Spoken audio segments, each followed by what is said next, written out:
All right, folks, welcome to the Thursday show. I'm Trucker Todd.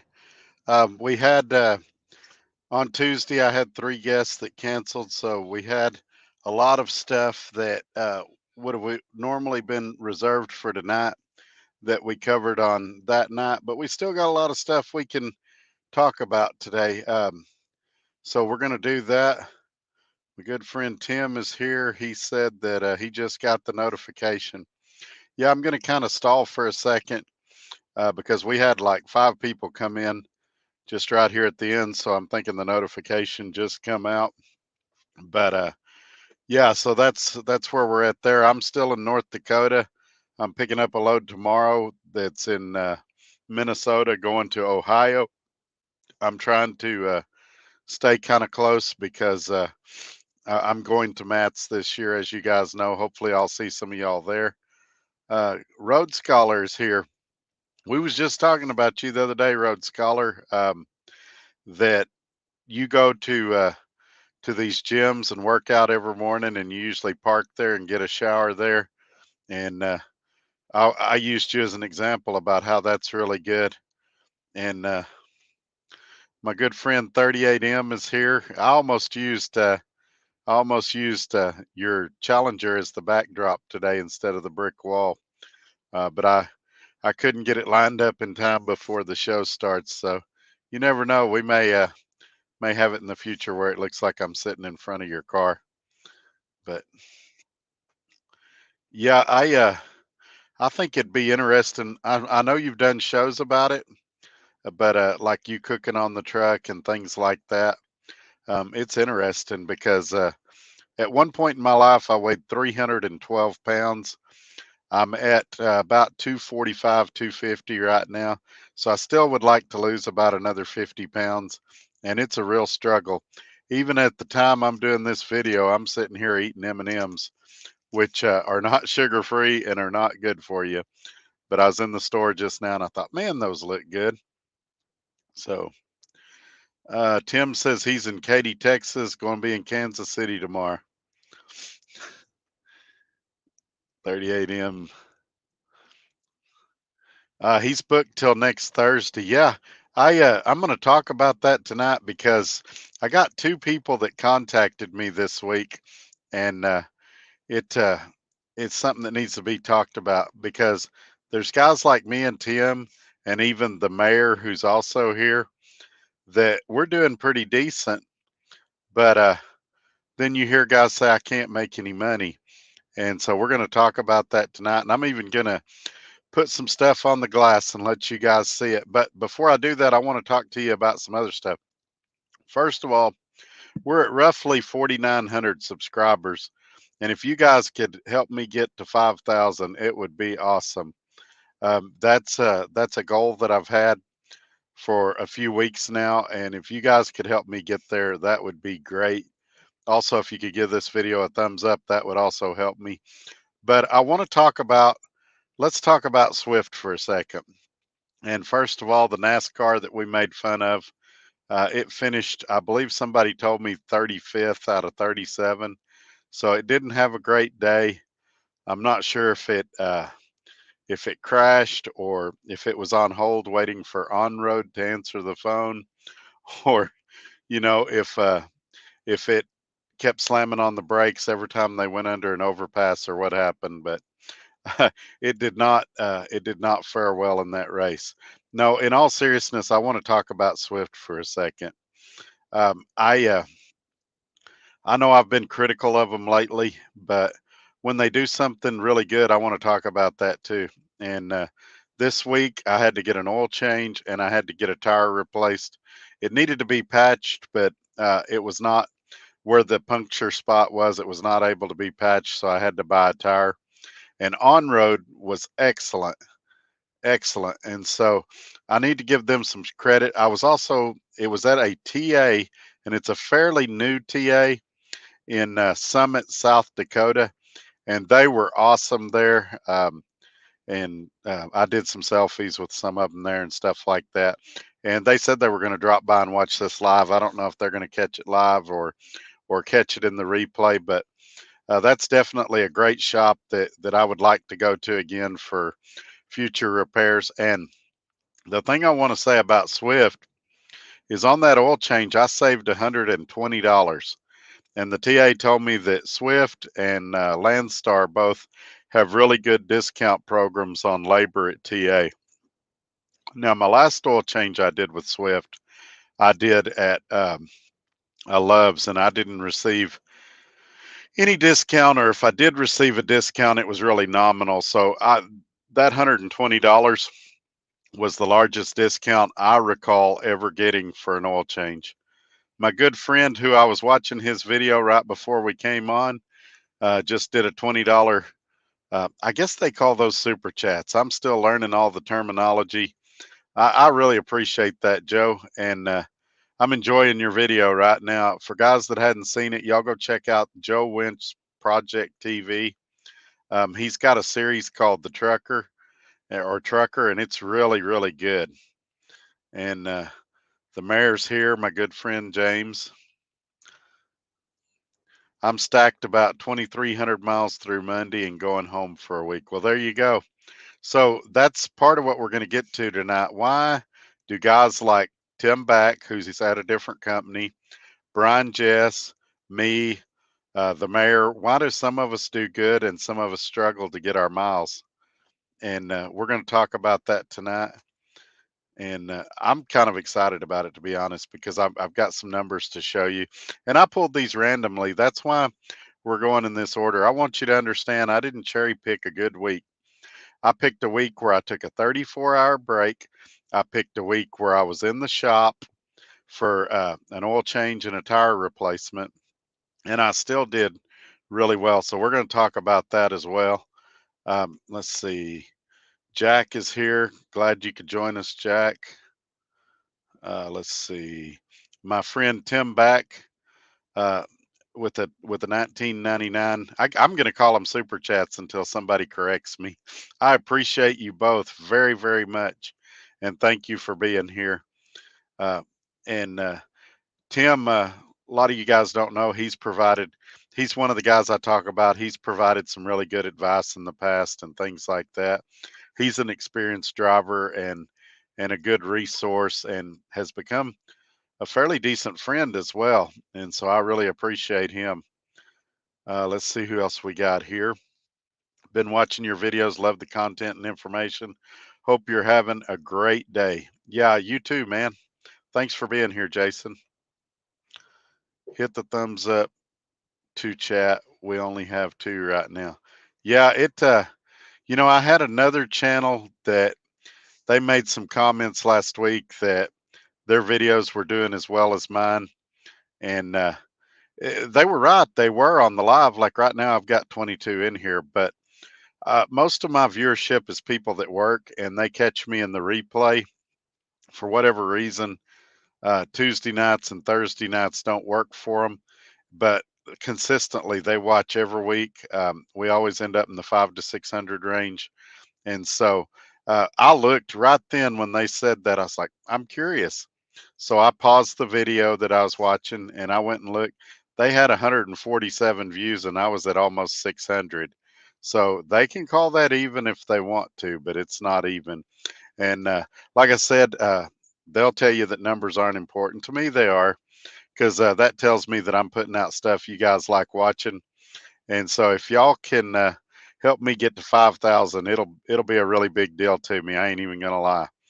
And so yeah, thank you all very much though, for real. She Sheem 1K TV starts Monday. That's awesome. Uh, stay in touch with us and let us know how it goes. Another good friend of the show, Daryl, is here. Hey, Daryl, thanks for joining us. Road Scholar, my last 2 weeks have been horrendous. All right, yeah, and for those that don't know, Road Scholars at Dart, and this is what I'm trying to tell you guys. It's bad at every company. My last 2 weeks have not been great mileage wise, but it was of my own doing. The loads either delivered right after the cutoff period. And what's happening now is not this check that I'll get on Monday, but the following one is going to be huge because the timing lined up and all the trips are going to be on there. I'll have like 3 or 4 trips on there, and it'll be a home run check. So we're not bashing Dart or Swift for that matter. It's just it's the market we're in, and you've got to kind of tighten your belt and watch your expenses, and you've got to be willing to work. And I guess now's a good time to jump into that. Let me say hi to a few more people. Travis here checking in from Des Moines. Thank you for being here, Travis. I appreciate it. I really do. Just subscribe. Thank you so much. Like I said, we're less than 100 away from getting to 5,000, and I appreciate all of you being here. And more importantly, I appreciate you guys' loyalty, sticking with me. There's times that each and every one of you have disagreed with me on something or thought I had it wrong, but you've stuck with me, and I've appreciated that more than I can probably relay in this video.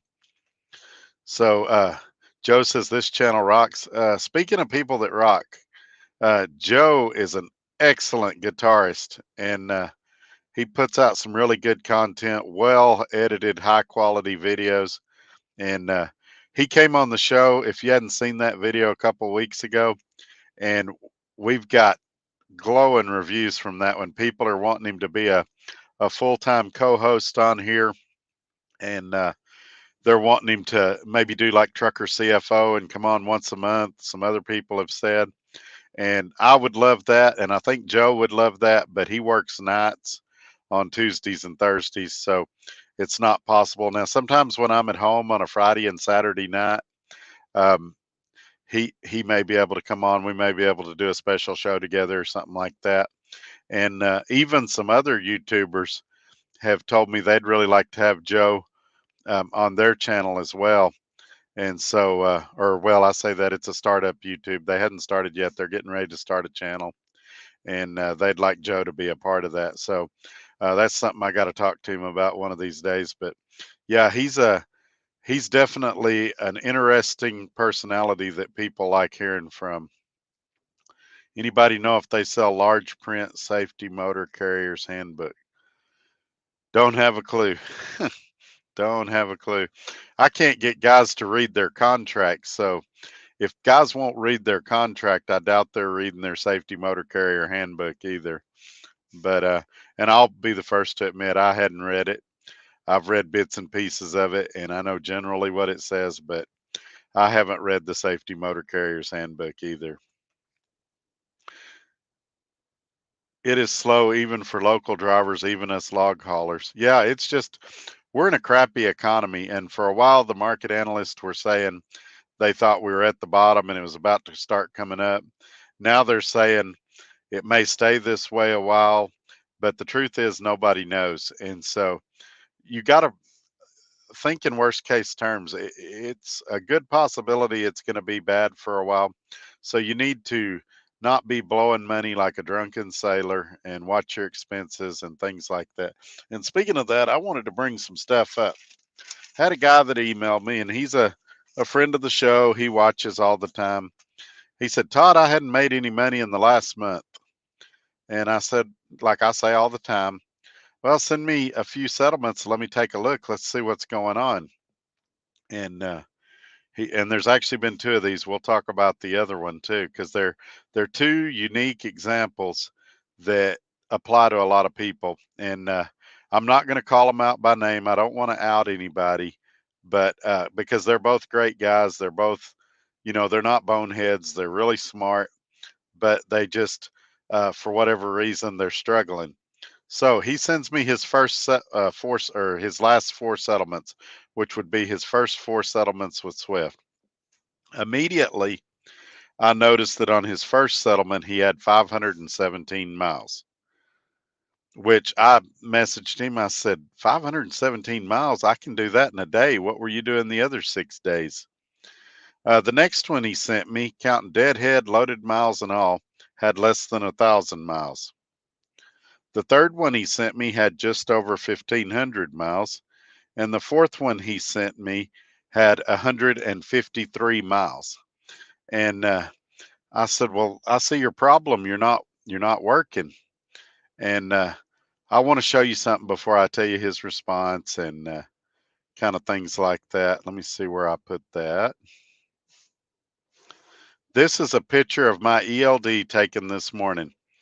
Now, keep in mind, this is after I had that tire changed at Summit, South Dakota. This is after the oil change.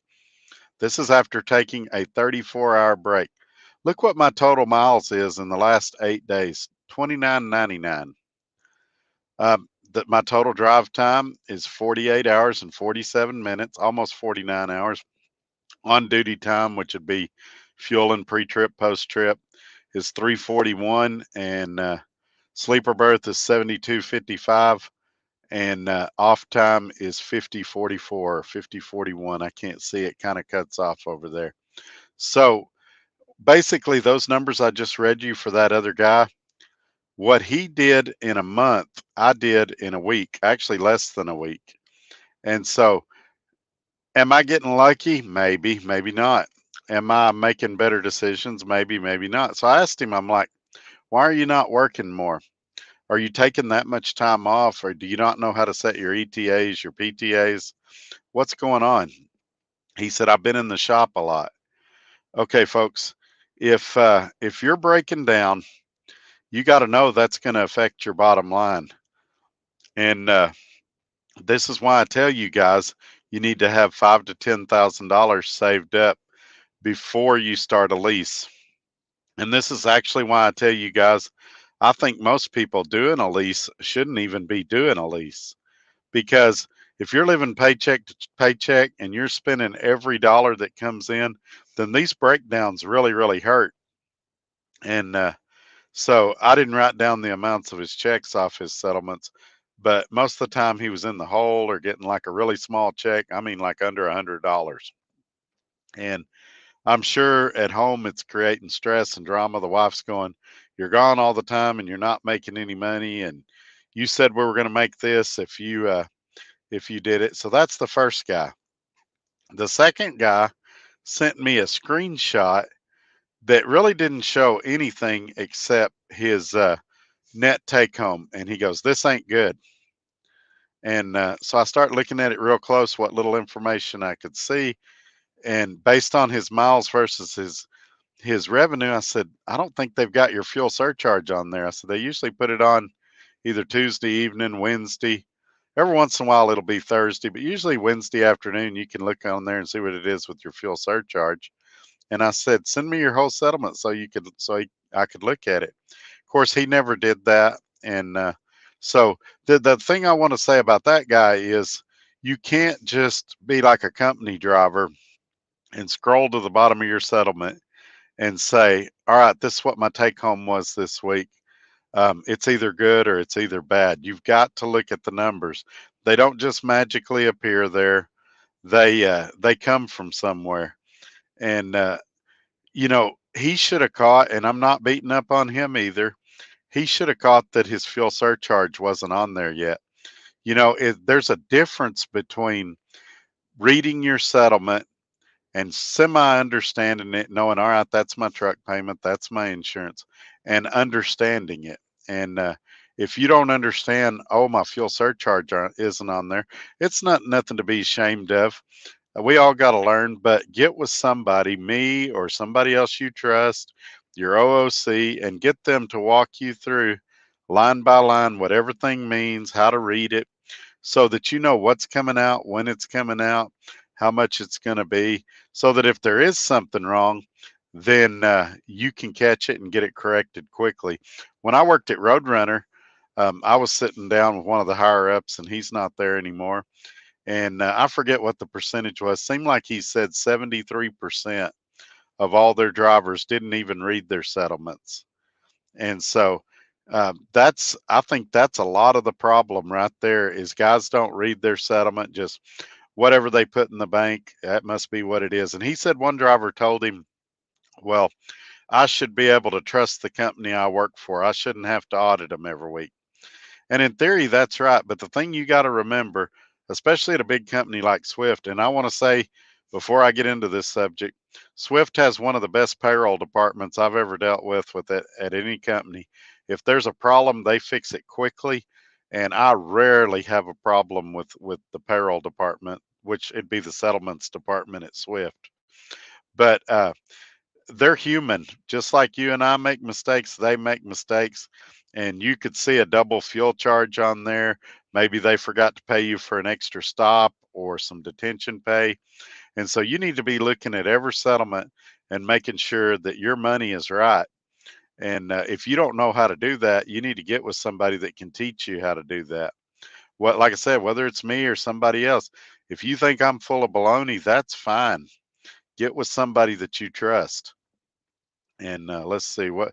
Let's get back in the comments now that we've kind of covered that.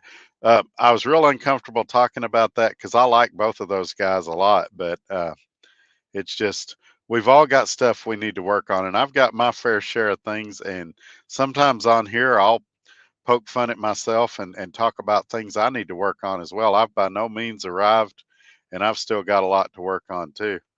This week, I drove a little faster than I should, and so I could have easily got better fuel economy than what I did. And he says he's a rookie driver. Is dedicated better or OTR? Which dedicated account is good at Swift? I would say, in my opinion, uh, I like OTR because I like traveling around. If I had small kids at home, I might like dedicated, but where I live, there's nothing. The problem with dedicated is over time, a lot of guys get bored with it. Some guys that like a structured environment like dedicated better. Typically, when you're on dedicated, um, with any company, not just Swift, it's controlled. You can't really turn loads down and things like that unless you're out of hours. And so, as a rookie driver, though, probably I would do OTR at first because you need to drive through some winters, you need to drive through some different environments and get that experience, hit a bunch of different docks.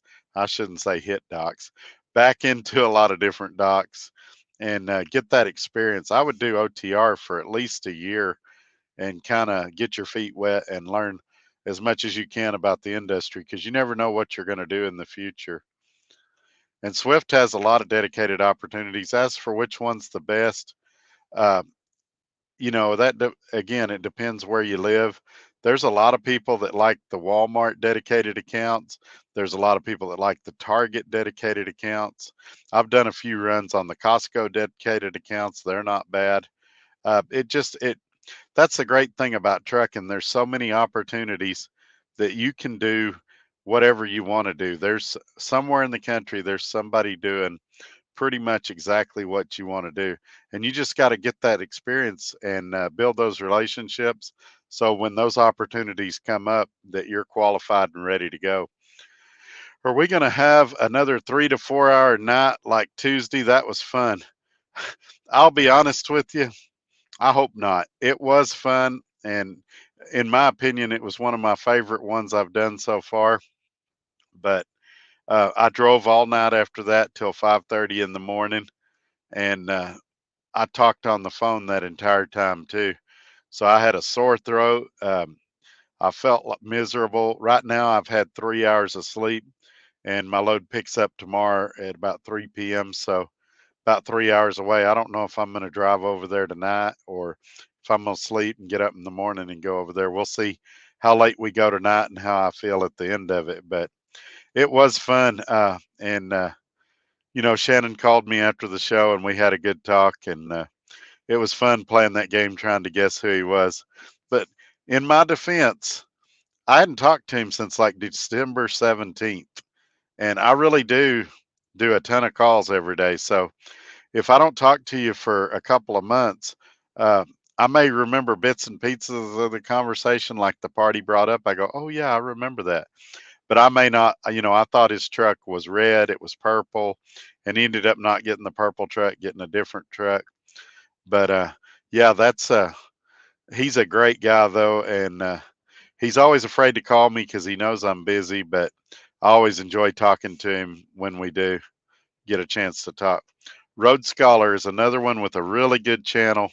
If you guys hadn't checked it out, and when guys call me about Dart, I've told several of them check out his channel. Um, he and I used to work together at Dart. We never got the chance to meet in person. Um, Through the chats here, we've talked about having him on a Tuesday show at some point because, like I was saying a minute ago, I'd love to talk to him about how he cooks on the truck and eats healthy. I'd like to talk to him some more about his gym memberships and things like that. So, but if you've got questions about Dart or you know questions about diet and exercise, he is far more successful at it than I am, and so look his channel up on YouTube. And I agree completely with what he said here. He preaches 6 to 10 on his channel all the time. It's like playing. This is the example I used. When you play a Monopoly game, you start with like $1,500.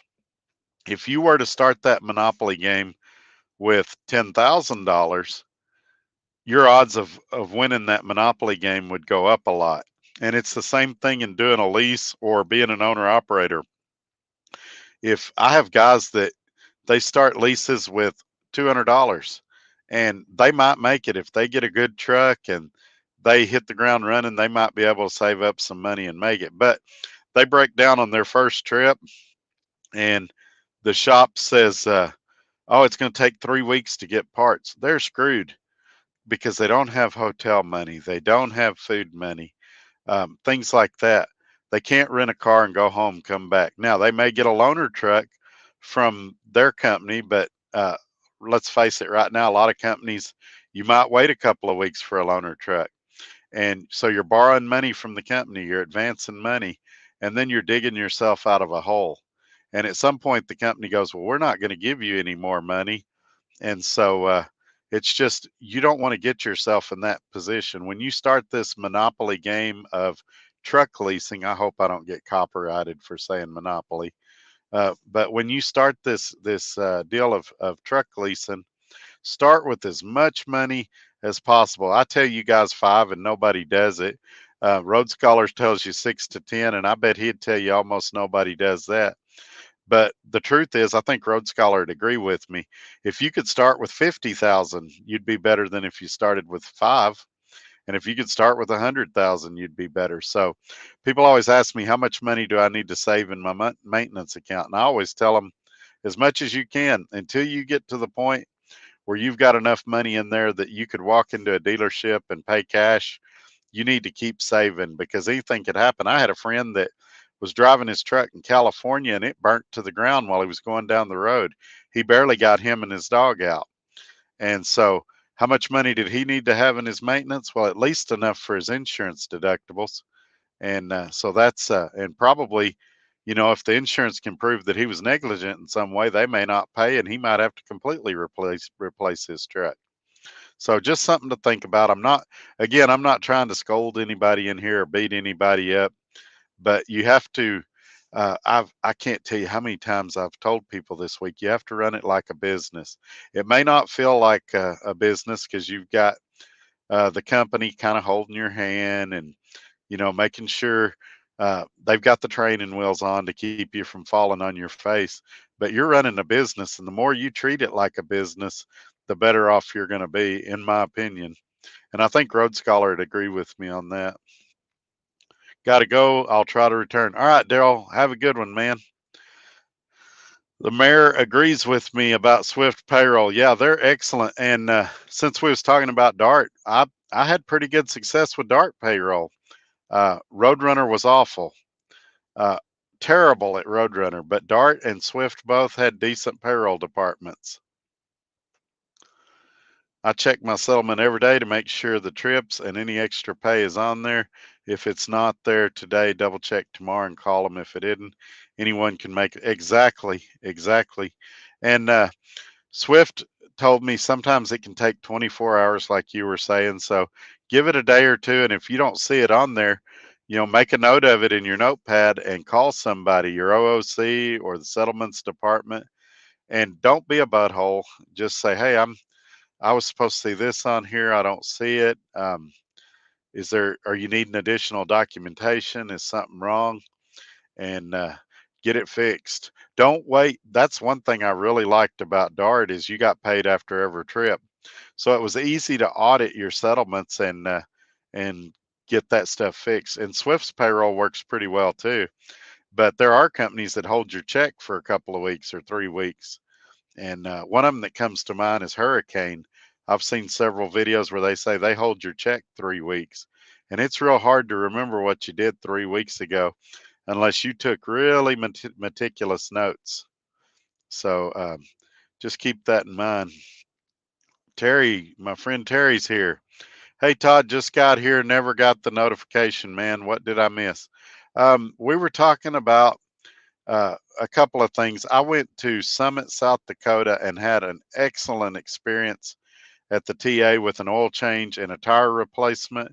And I've been really critical of TA in the past. I've had some bad experiences, especially with that Petro in Weatherford, Texas. But I left them an excellent review. It couldn't have been a better experience. Um, so a couple of them recognized me, and I took some selfies and did some stuff like that with them. And they said they would be watching tonight, but I don't know if they're watching the live or if they'll catch it in the replay. But it's a fairly new shop. I think they said it'd only been there a few months, and they were excellent. So it didn't show on my GPS. I didn't know they was there, but I had a tire that needed to be replaced, and it was time to get my oil change. And I saved $120 with the Swift discount, the largest discount I've ever received on an oil change. I want to say when I was at Dart, it was like a $30 discount at Love's. I got my oil change last time in this Swift Freightliner at a Love's, and I don't believe I got any discount. So it was a pleasant surprise and a great experience. And then we talked about a couple of drivers that one of them, he didn't seem to have a clear understanding of his settlements, and the other one, he hadn't ran that many miles. I ran more miles in a week than what he ran in the whole month. But you can go back and check that stuff out on the replay. I think you can even move the little red slider under the video back to the beginning and watch it. And I hope you'll do that when you get a chance. I carry a scanner with me too, catch what's going on before truck computer tells me when it's too late with engine. You can regen yourself. Yeah, those are nice. My Roadrunner truck, the 2015 Volvo I had with Roadrunner, it had remote diagnostics, so I could dial an 800 number, and Volvo could log into my computer on my truck, and they'd say, "Oh yeah, you've got this issue. It'll probably cost this much to fix." And they would tell me, "Oh, you need to go to a dealer," or they'd say, the local Petro can fix it." And so it was a nice feature too. And more times than not, it was right. It was a pretty accurate diagnosis of what was actually wrong with the truck.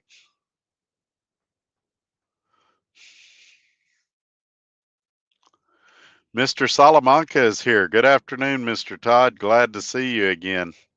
And yeah, I'm glad you're here, man. I I'm doing good, and I'm glad you're here. Thanks for coming in. Sorry that the notifications didn't go out like we had hoped they would. I got in here a little late. I turned on my laptop. I was already about 10 minutes behind, and wouldn't you know it, it had an update, and then it was wanting to reboot. So I've postponed the reboot, and hopefully it won't try to reboot while we're doing this video. And so anyway, let's go into the next one.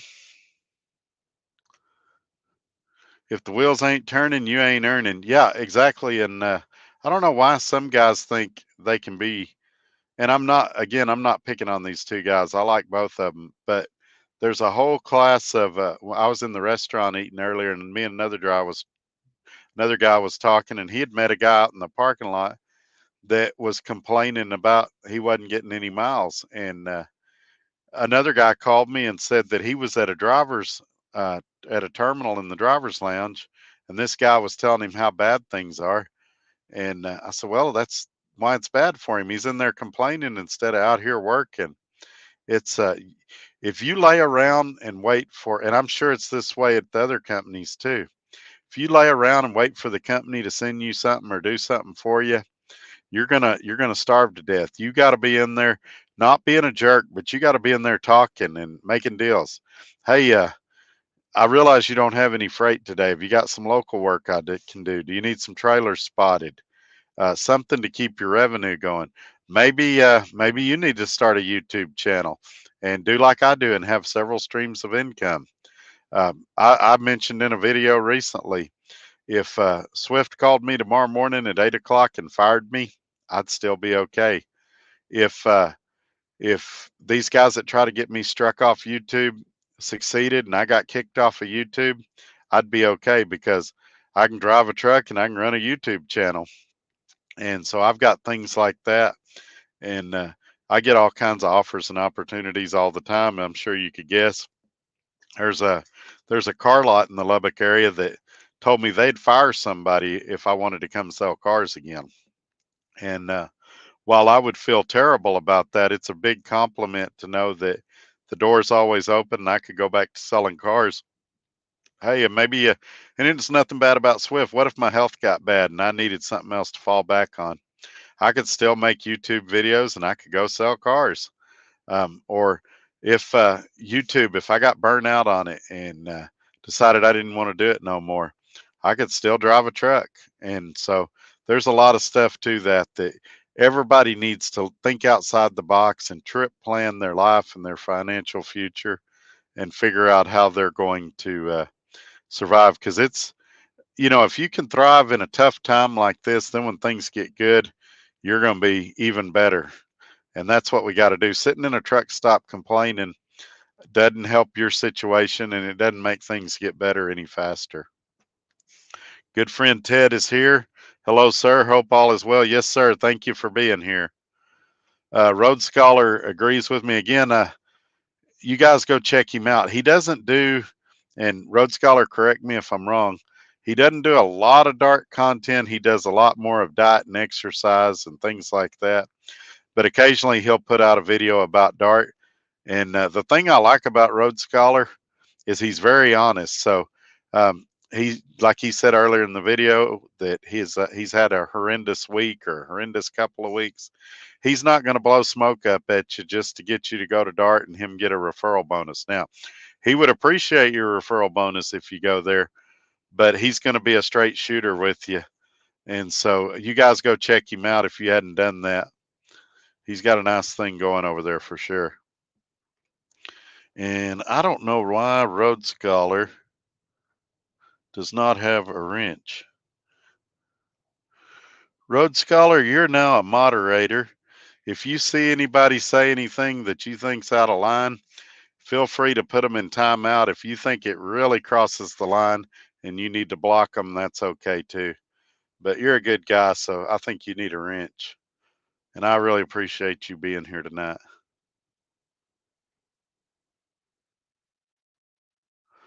I don't know what that means. At least get a profile pic. All these letters in here. A profile. I do have a profile pic. Maybe he's talking to somebody else. Pulled the El Camino out of the garage. First tire smoke of the season. Love the smell. Yeah, that's awesome.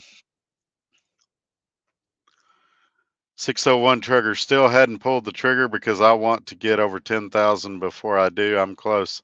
Yeah, when you start getting up around that range, yeah, it doesn't guarantee success, but it definitely swings the odds in your favor.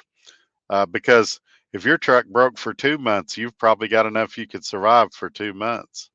And so you're going to see your odds of success go up a lot for sure. Another good friend of the show, Dennis Blazer, is here. How are you, man? Thanks for being here. Plus, it's given me time to get all my ducks in a row. Trucker CFO, insurance, etc. Ah, yeah, I'm glad you brought that up. I want to talk about Trucker CFO a second. So, the girl I deal with over there, I sent her a receipt for a suitcase that I bought that I needed so that I could go pick up that truck in Illinois, and I wanted to take a bunch of tools and such in case I had problems. And I emailed her. I said, "Hey, I don't know if this is deductible, but here's the receipt if it was," and it was deductible. So, you guys will hear Trucker CFO when he comes on the last Tuesday of every month. he'll say, he makes it sound like they're pretty strict about what they'll deduct and what they won't. But I've found them to be really reasonable. You guys also know I got my LLC this week, and so they've offered me a lot of great advice and a lot of great counsel on it. And so I really appreciate Trucker CFO. Go to their website, check them out, truckercfo.com, or give them a call. I've got their information in the description below, and you can check them out. It's not on the website yet, but it will be very soon. I'm going to try to do that this weekend. I'm going to add some additional information to the website, which is truckertodd.net. Dennis says he is having a problem right now that he's going to text me later about. Yeah, get a hold of me, Dennis. It's always crazy after the shows, so especially if we go 4.5 hours like we did Tuesday. But if I don't get back to you tonight, I'll give you a call tomorrow, and we'll get it fixed. Whatever it is, I'll get you in contact with whoever you need to fix it, or uh, I'll uh, I'll help you get it fixed. I got mine. Awesome, awesome, Ted.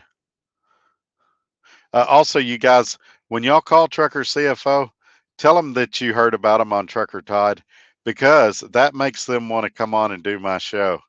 It, if nobody calls in for 2 or 3 weeks, then they're going to be like, why are we doing Trucker Todd's show? It's an hour of our time, hour and a half of our time, and we don't get any people out of it. Is anybody even watching?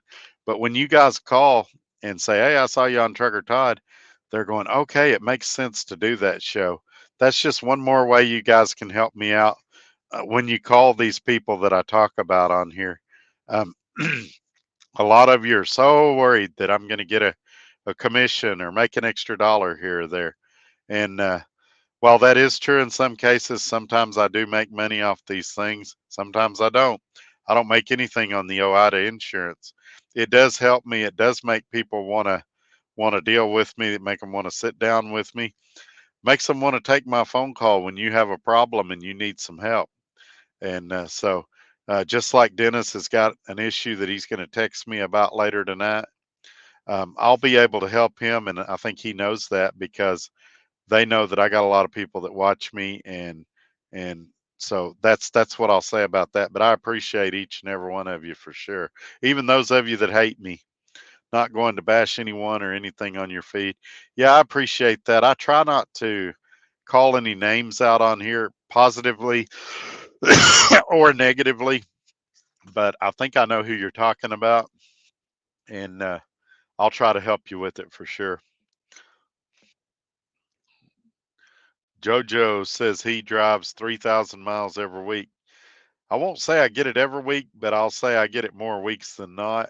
And I'm pretty happy in the 25 to 2,800 mile range because I'm generally going slow. Now, I've already shared in this video that this week I've gone fast, and I felt it in the fuel economy area. I was a little over 8.5 this week on fuel economy, according to the digital gauge. Now, I didn't figure the actual, pump divided by how many miles I went, but just going off the digital, I was around 8.5, 8.7 most of the week. Another good friend, Wesley Baxter, is here. Thanks for being here, man.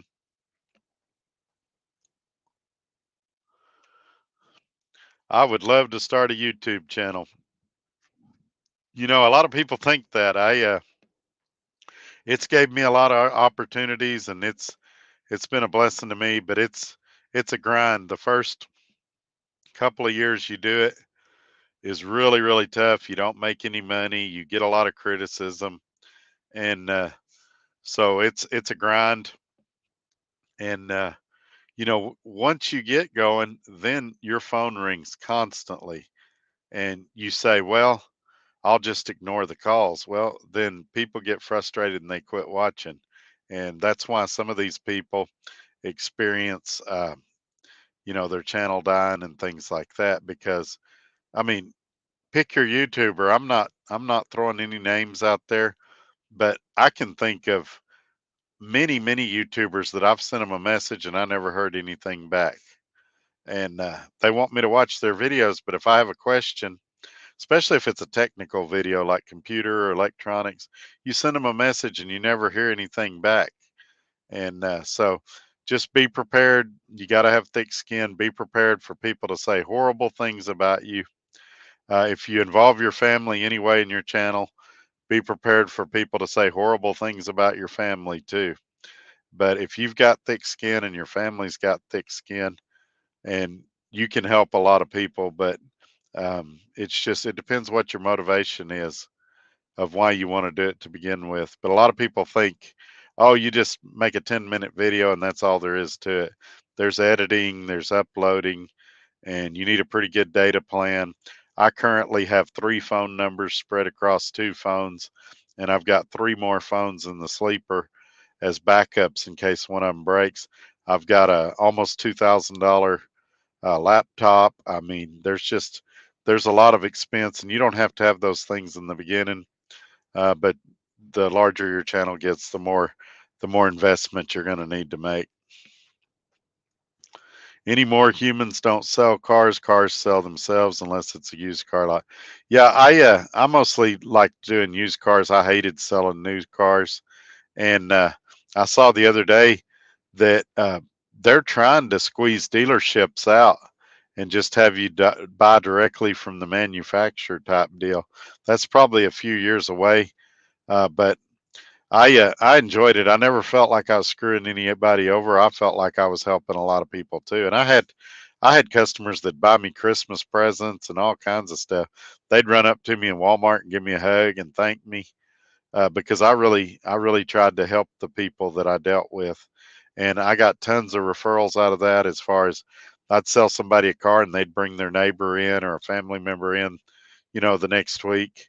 One family in Amarillo, I sold them 4 cars in a 2-week time period, and they were great people.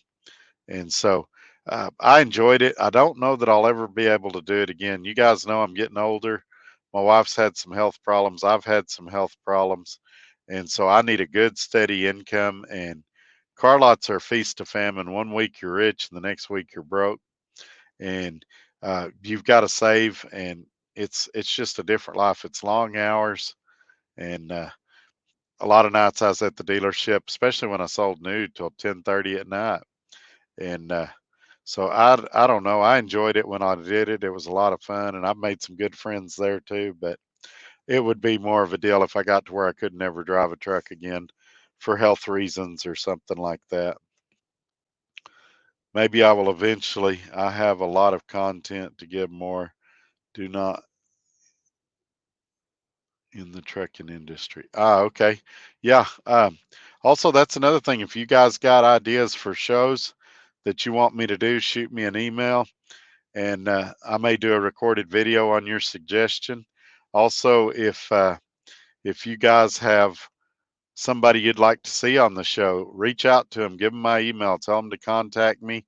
If you work at a great company and you want your operations guy to come on or something, I'd be happy to talk to them. I'm not going to trash them just because I work at Swift. We'll bring them on, hear what they had to say. The rest of this month, I'm honestly having trouble booking guests because everybody's focused on mats and things like that. So it is hard to get a hold of people, but I will be at mats, and hopefully I'll be able to meet a lot of you guys there if you're going to be there. And let's see who else we got in here.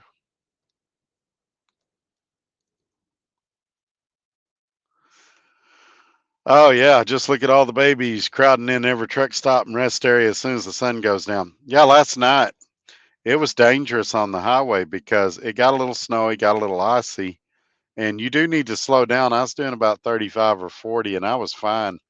But cars was on there doing 10 and 15 miles an hour, and trucks were doing that. So one truck stopped in the middle of the slow lane and just pulled his brakes and sat there with his flashers on. Didn't even get on the shoulder. And so you've got to uh, you've got to know when it's time to pull over. I'm not saying don't drive, but if you don't feel safe, park. Don't make it dangerous for the rest of us out there, because then to get around you, I've either got to follow you behind, which creates a jam, or I've got to get in the passing lane, which is super slick, and try to get around you.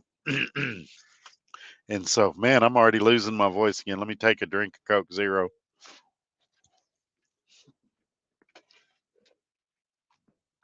All right, let's see what we got.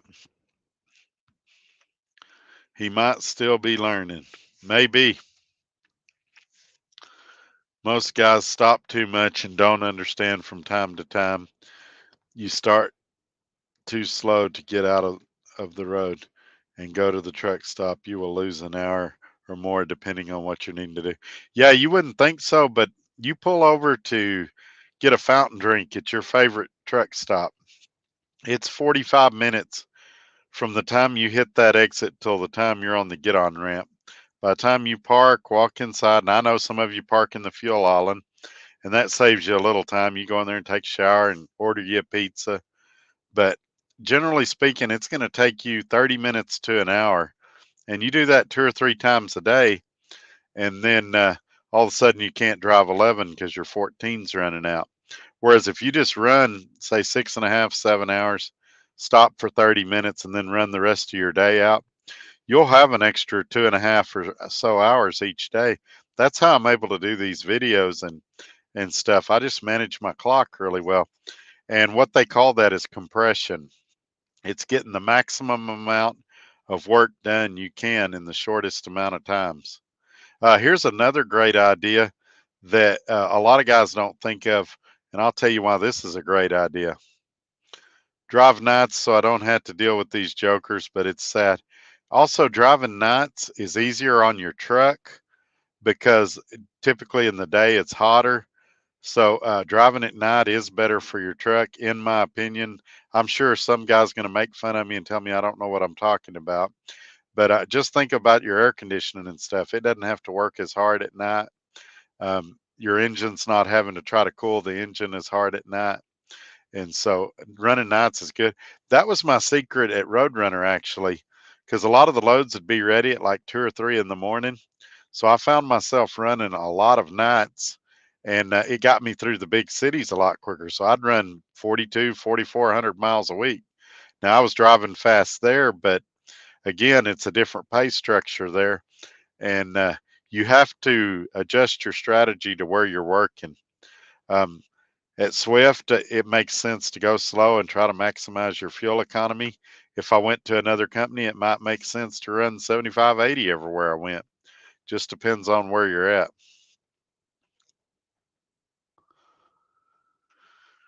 No problem, Wesley. Thank you for being here.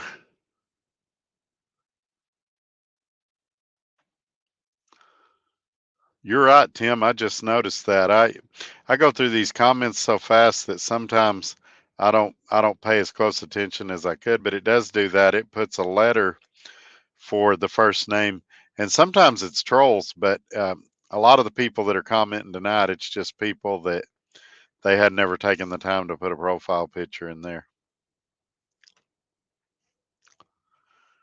Truck stop, fuel island campers, all y'all got to do is pull up, work together, drivers. Yeah, it and they had I remember one in Oklahoma City. They've had some shootings where the truck stop went out and asked the driver to move, and the driver lost his marbles. And so now the truck stops won't even ask them to move. They'll make an announcement over the intercom, but those drivers don't care.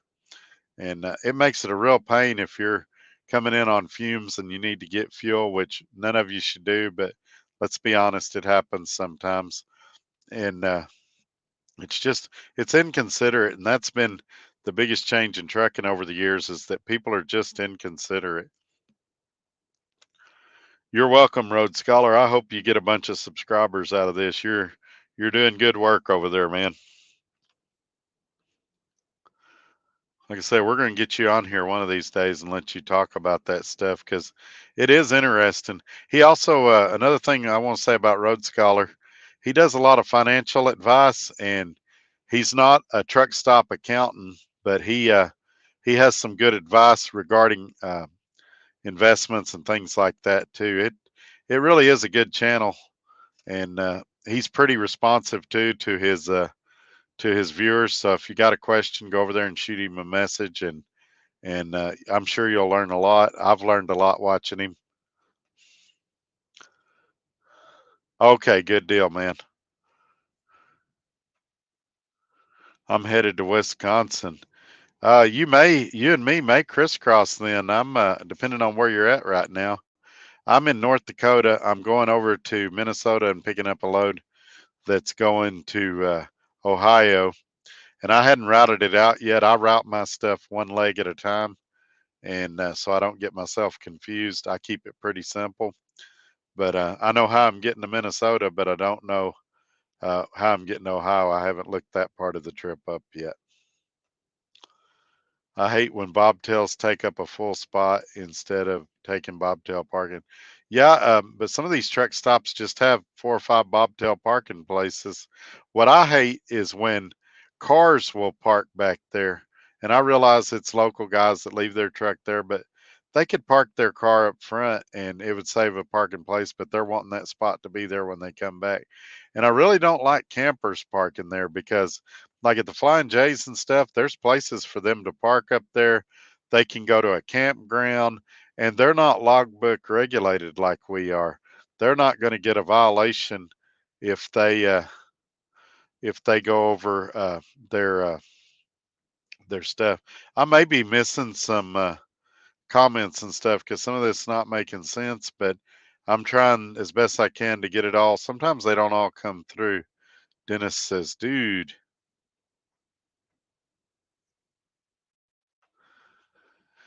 I'm the first guy at the shipper each morning. Don't care if my appointment's at 10 a.m. I arrive at 6. Yeah, I did that this morning. My appointment was actually for tomorrow at like 9 or 11 a.m. and I delivered it this morning. I was the first and only truck they had, and I called them yesterday and told them I could be there today. And I said, "Are y'all first come, first serve, or is it appointment?" And he said, "No, we're first come, first serve." He said, "Come in, we'll get you." So I went in there and I got unloaded a day early. And I needed it. I'm freaking exhausted. You can see the bags under my eyes. You can hear how scratchy my voice is and things like that. You deserve a little extra. Thanks, Dennis. I appreciate that. You're welcome, man. I need to talk to you about doing lives on my channel. Road Scholar, do you have my phone number? If you do, feel free to call me. If you don't, go to truckertodd.net and there's a little deal there where you can send me an email and it'll I'll give you my phone number and we'll talk. If it's if it's if you don't want to do that, you can also email me at todd@truckertodd.net and it'll come to me and I'll get back to you just as quick as I can. Like I said, after this video, I'll get probably 30 calls. And so it may be tomorrow before I get some of you called back, but I do my best to call everybody back. And if I miss somebody, it's not on purpose. And just shoot me another message and I'll get to you as quick as I can. Another good friend of the show. Hello, Todd and chat. Thank you for being here, Asphalt. Dennis says I answer every call. I appreciate that. I try. I have missed a few people. But I try to get everybody back. The one thing I hate is when you have your favorite YouTuber, whoever he is, and you send them a message because they had a great video and you've got a legitimate question. They just ignore you like you're not important. And it makes me feel like I'm not appreciated or they don't value the time that I put in their video. And so I try. That's something since day one when I had 3 subscribers that I said I'm going to do my best to answer everybody. Now, as the channel continues to grow, we may hit a point where I can't call everybody back, but as long as I'm physically able to, I'm going to try to do that. We're up to 40, so things are going good. I appreciate everybody being here. Again, I'm creeping up on 5,000 subscribers, which is something that's really important to me. If you hadn't subscribed yet, please consider doing that. It's free to do, and it would mean a lot to me. Also, giving me a thumbs up is another way that helps me. What it does, it's called an interaction with YouTube, and it raises you in the algorithm. So it shows up in more people's search results. And I know a lot of you are doing it, and that's part of why we get so many views on the replay, is because of all the stuff y'all do behind the scenes to help me out. And I don't comment at all. I comment a lot about it on here, but I do see it, and I do appreciate it for sure. Hey Todd, always enjoy your advice and streams for a new trucker like myself. Thank you, OTC. I appreciate you being here. I'm really trying to, for so long with this channel, it was all experienced drivers that wanted to do lease. Since I've come to Swift, I've got a lot of guys that are considering getting their CDL, considering going to truck driving school. So I'm going to have to kind of change gears and cover those kind of things a lot more too. My friend Chris that lives in Little Rock is currently getting his CDL and about to start training. And I've told him in a couple of months we may want to bring him on a Tuesday show and ask him some questions about trucking and the things he likes, things he doesn't like, things that are different from what he thought they'd be, stuff like that. So that's something I hope we can do in the future. But yeah, I've got to start doing that. I've got to get somebody on here from the flatbed department, from the reefer department, because just because I might not want to do those things doesn't mean that there's some of you that might not want to do those things. And if I really want to help you, then I got to get you that information so that you can make the best decision about what you want to do. Good friend Tim says he can't see Dennis's comments for some reason. Yeah, YouTube's been having some issues lately. And again, if you comment and I don't say something, I'm not purposefully dodging anybody. If you say something out of line, the moderators may take care of you. If I see it, I may take care of you. But if you've got a legitimate question or concern, I'm going to try to get to it. And same thing with the calls. If you call me or email me or go to the website, I'm going to try to get back to you. And I think for the most part, I do that. Maybe not as quick as I'd like, but it's something that's real important to me to be accessible. That's the main thing. The two main things I offer on this channel is honesty and accessibility. And it doesn't mean I don't get it wrong sometimes. I'm human. I make mistakes, but I try to be honest and I try to be somebody that you guys can reach in a reasonable amount of time. GP Transco had a head-on collision last night in Tennessee. Car came over the center median and totaled out a brand new truck. Anytime I see an accident out on the road, and I've seen some bad ones, uh, I've been a part of some bad ones.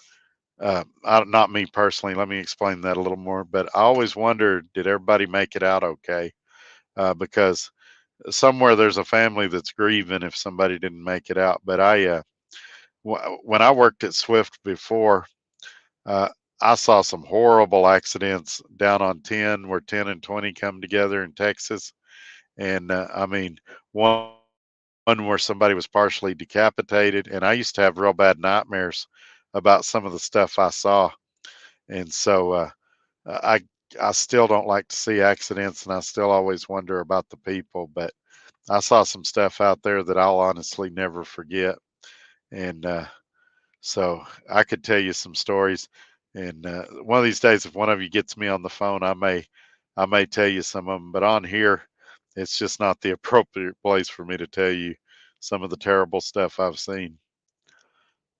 I've seen it a lot. Yeah, it's there's a lot of people falling asleep. Or I'll tell you another thing that happens. People are texting, they get a little off on the shoulder, then they overcorrect and they roll their car. That seems to happen a lot too. I've seen trucks blowing by me all pissed off, and a few miles later they are in a ditch blocking up traffic because they blocked several lanes.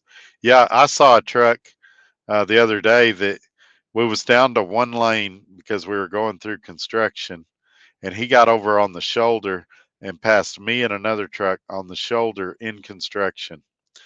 And I couldn't believe that nobody called the cops, or that the cops didn't see that. Seems like they're always there when you miss a speed limit sign, but when somebody's doing something super dangerous, there's none around. And It was definitely a textbook case of reckless driving. I only drive nights, rest in the day. Yeah, that's a good way to do it. The only problem with that, if there is a downside to it, is that a lot of times your dispatchers and stuff will call you during the day with information, and then they're all ticked off when you don't answer the phone because you're sleeping. But yeah, there are definitely some advantages to driving at night. Trucking equals time management and multitasking. I agree. I agree. Speaking of people with great channels and great advice, and this guy's even funny too. Cassius King Trucking is here. He's got a video out that I really want to watch that just came out today, and I just glanced at it real quick. It's talking about haters and butt cream, and I have no idea where he's going in that video, but I'm going to check it out just as soon as I can. He also does some videos about trucks for sale. I guess he's getting on Craigslist or something, or Truck Paper. But he's got a huge YouTube channel, a lot of great content on there. If you guys have not checked out Cassius King Trucking, you'll be glad you did. It's hilarious. Funny guy. And he runs the spot market, the way I understand it. I really need to talk to him, but I haven't figured out a good way to reach him, like by email or something. But I really need to talk to him at some point. Some truck stops have timers over the pumps showing how long you've been stopped at the pumps. I have not seen that, but I think it would be cool if they have that. Truck stops, not camper or four-wheeler stops. Yeah, but these truck stops now are so different than what truck stops used to be. You think about it, you walk in there and there's a small section of trucking supplies, and there's a huge section of coffee cups and t-shirts and stuff that have nothing to do with trucking.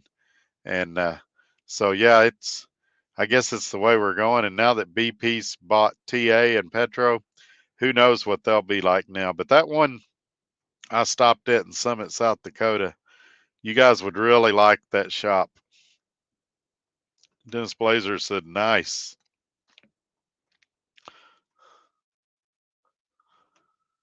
Yeah, text me on Friday or this weekend. The only thing about weekends is if you need me to call the office or something, nobody's there. I can schedule them an email for Monday or whatever. But if you get me called on Friday, um, I'll uh, I'll try to get you called back, and I'll try to help you with whatever's going on.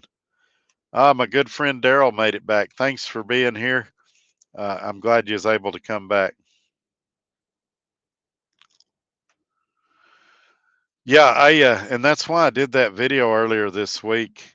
Um, I mean, guys are still making it out here. Cassius King is running the spot market. He's making it, but it is tougher. And I'm not going to sugarcoat it or tell you it's not tough.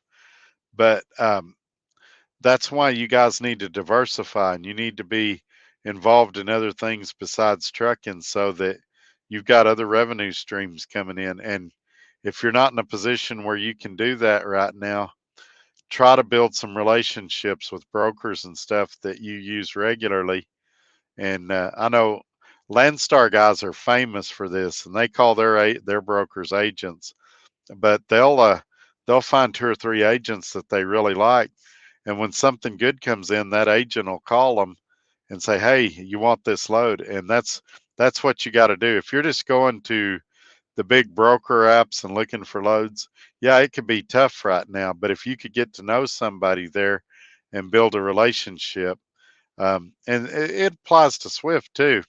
If you can get to know some of the regional planners and stuff, they'll call you when they got something. They'll say, "Hey, I just had a load pop up. Are you in the area?" Or they'll look your truck up and see where you're at. You've got to you got to treat it like a business, and every business does a level of networking. And so, yeah, it's tough, and I'm not going to get on here and say no, it's not tough. Everybody's being a baby, but why are some people making it and some people aren't? And people say, well, cheap freight. And here's a question to ask yourself. what is cheap freight? And everybody has a different number. If if it takes me $2.50 a mile to make money on a load, but Cash is King can do it for $1.75. And is it that I'm not? Is it, in other words, am I really hauling cheap freighters? Is Cash is King just more efficient than I am? And business is all about efficiency. And if he's making a good wage at $1.75, and I'm just throwing a number out there, but I'm going, hey, I got to make 250 to make a decent living. And don't get me wrong, we'd all like to be at 250. When I was running the spot market at Dart, I was regularly pulling loads around $3 a mile, 320 a mile. But those loads, they're still out there, but they're few and far between. And you've got to you've got to think about these things. What's a cheap load? And it's different for everybody. I think we all agree $1 a mile is cheap because that's probably about what it's going to cost you to operate your truck without paying yourself. So if you want to make what a company driver makes, you got to make at least $1.75 or $2 a mile. And it can be harder to find those, but you got to get on there and look, and you can't just look at the rate either. You got to look at what's involved. What are fuel prices going to be like on that route? How many tolls are on that route? How much deadheads on that route? How much time are you going to tie up loading and unloading? Is it a place that your company has drop and hook that you can get in and out? Or is it a place that traditionally takes 8 hours to load a truck? And you can look at the reviews and learn a lot about a company. And I did that regularly when I was at Dart, what people said about how long it takes to get loaded or unloaded, things like that. But one thing we can all agree on is just sitting here complaining about it or going in the truck stop and complaining about it doesn't make it any better. It's those that survive the adversity are the ones that are going to come out on top.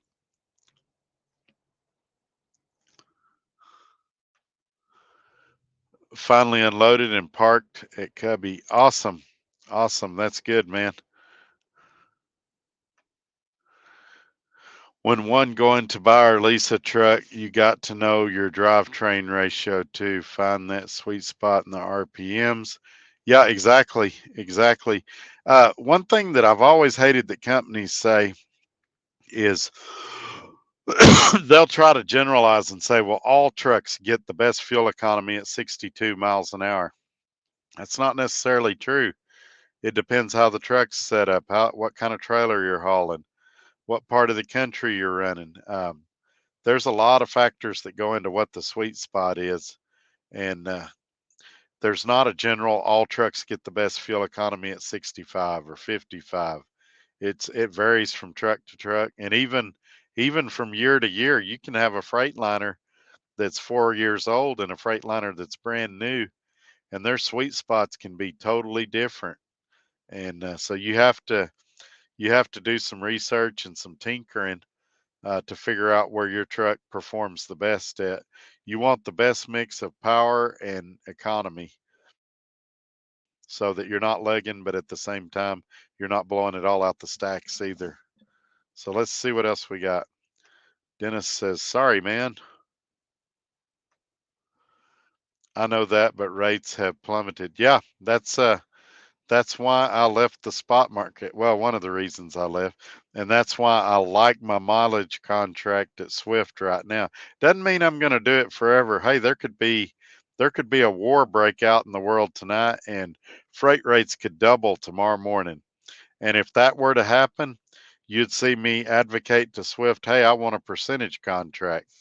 And if they said, well, we're not going to do it, then you might see me go home and grab my truck that's sitting in my shop and put it to work on the spot market again. Or you might see me trade it in and buy a truck and go back on the spot market. But right now, I can make what a lot of guys are making on the spot market or better doing a mileage contract, and it's more stable. You can go back and watch my first Swift videos.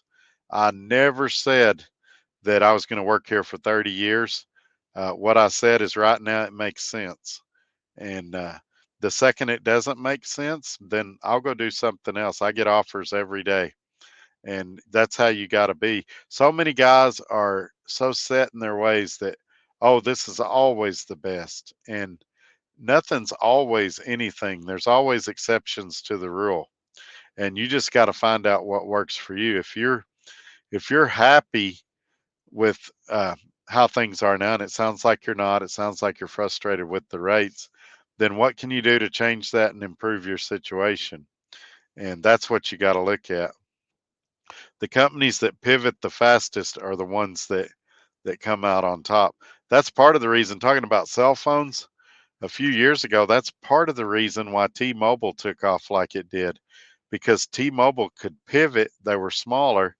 They could pivot faster than what AT&T and Verizon was. So they did all their uncarrier moves with John Ledger, and they started having ridiculous growth. Now they've got kind of big and bloated, like after they merged with Swift, they've got kind of big and bloated like Verizon and AT&T, and they can't pivot as quick as they used to. But there for about a 3-year span, they were lighting the world on fire. Let's see who else we got. Finally unloaded. Oh, you're in Norfolk, Nebraska.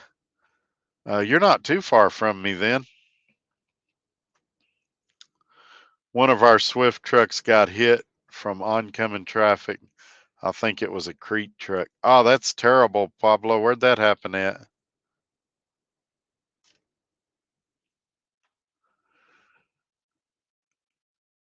I accidentally put Cameron in timeout. That's all right. He'll be back in, like, I think it's 300 seconds. I've accidentally clicked on the wrong names before. And I think even if you totally kick them out and you change your mind, I think you can click on where it says you hit them from the channel, and you can bring them back if you feel like you did it in error. I was wondering why you did that, but I tried to fix it. Yeah, let's see here. You said it was let's see. You said it was Cameron. Let me see if I can bring Cameron back. I may not be able to. No, I can't. I can't even override it. It says he'll be back in 300 seconds. Hey Todd, going to bed now. Love your content. Thanks, Dennis. If you get a chance, catch us on the replay. That's what a lot of people do. Most of this isn't visual, so you can listen to it while you're going down the road. Play it through your Bluetooth radio, and I usually read the comments aloud as well as putting them on the screen, so you don't actually have to watch. Make sure your screen is not facing you when you do it, so that if you get pulled over, they can tell that you're not watching it visually. You're just listening to it. I'd hate for one of you guys to get a cell phone ticket. I think it's sad when you can't pull onto a ramp rest area to rest your mind, and then you get a knock on the door to move when one, tired mentally or physical, is not safe. I'll tell you one better than that. There's these distribution centers, and to keep myself out of trouble, I'm not going to say any names. We all know who they are, that have probably 500 empty parking places in there at any given time, that could let trucks that were delivering there the next day or that had recently delivered there spend the night there. It wouldn't hurt nothing, and they throw you out of the property. And they say, well, we do it because pee and poop jugs. Maybe. So what you do is you put some clean porta potties out there that guys can use, and you park a dumpster out there so guys can throw their trash away.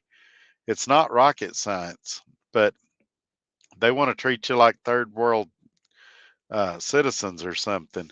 I went to a place the other day that they made you sit in this little cage while they loaded you. No bathroom, no nothing. And I was there for several hours. Well, we're not animals. We all at some point need to go, and they should provide a bathroom. If they're going to make you sit there for that long, either load me quickly, get me in and out, or put a porta potty or have a bathroom or something there. I could go off on a rant on that. Sometimes you have to take a load to cover fuel to get somewhere. Yeah, I tried not to do that, but everybody has to do it sometimes. Sometimes, and that's what I told that guy today that had 153 miles one week. I said, instead of sitting there for 6 days, reposition yourself. Call the planners, say, hey, I get it. Freight here is terrible. Where's it good? And I'll head that way. Get me something for when I get there and move. Don't sit there for 6 days. I can remember back when I first started driving, guys would go out to California and they'd sit there 4 or 5 days, wait until they got a good paying load. Well, even if it's good paying, by that point, you've ate it up in expenses. Now, I'm not telling you to haul a cheap load, but be a little more flexible, especially in this market right now. Be a little more flexible. Better to do that than sit and make nothing. Yeah, I agree with you, Tim. We are in complete agreement.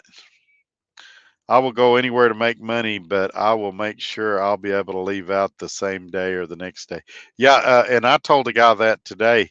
They were trying to get him to go to California, and he was trying to do my deal of saying, "Well, I'll go if you can stack me with something out of there." And they started him hawing around. We won't know till you get there. And they had told him they were under or that they were overbooked. They had tons of freight. I said, well, then they shouldn't have any trouble giving you something right now out of there. And he said, yeah, they don't want to do it. I said, well, then don't go. Tell them you're not going until they can get you a load out because you don't want to sit out there for 3 days. And that's what you got to do. I did that one time. I was in Las Vegas and they said they don't have any loads. And I told them, I said, right in front of me is a hotel. It was on a Friday. I said, I'm going to give you guys an hour and a half. And if I don't have a load, I'm going to go to the hotel for the weekend, whether y'all get something or not. And they found something then, but you have to be polite, but you have to have the male fortitude or whatever word you want to use, the guts or whatever to stand up for yourself and say, if you ain't got nothing, I'm going to the hotel. I'm deadheading home. Holler when you get something. And it's scary the first time you do it, but it's usually they're it's a bluff thing. And as soon as they see you're serious, then all of a sudden loads start popping up. And I don't know what's going on if planners are sitting on stuff or if they're holding it for their home terminal guys or what. But when they see that you're serious, then doors start to open. And I don't bluff. That's one thing I think they're learning about me. Also, sometimes you got to call and ask if they have a load on the yard that needs delivered, or maybe a load that needs recovered for a driver in your area.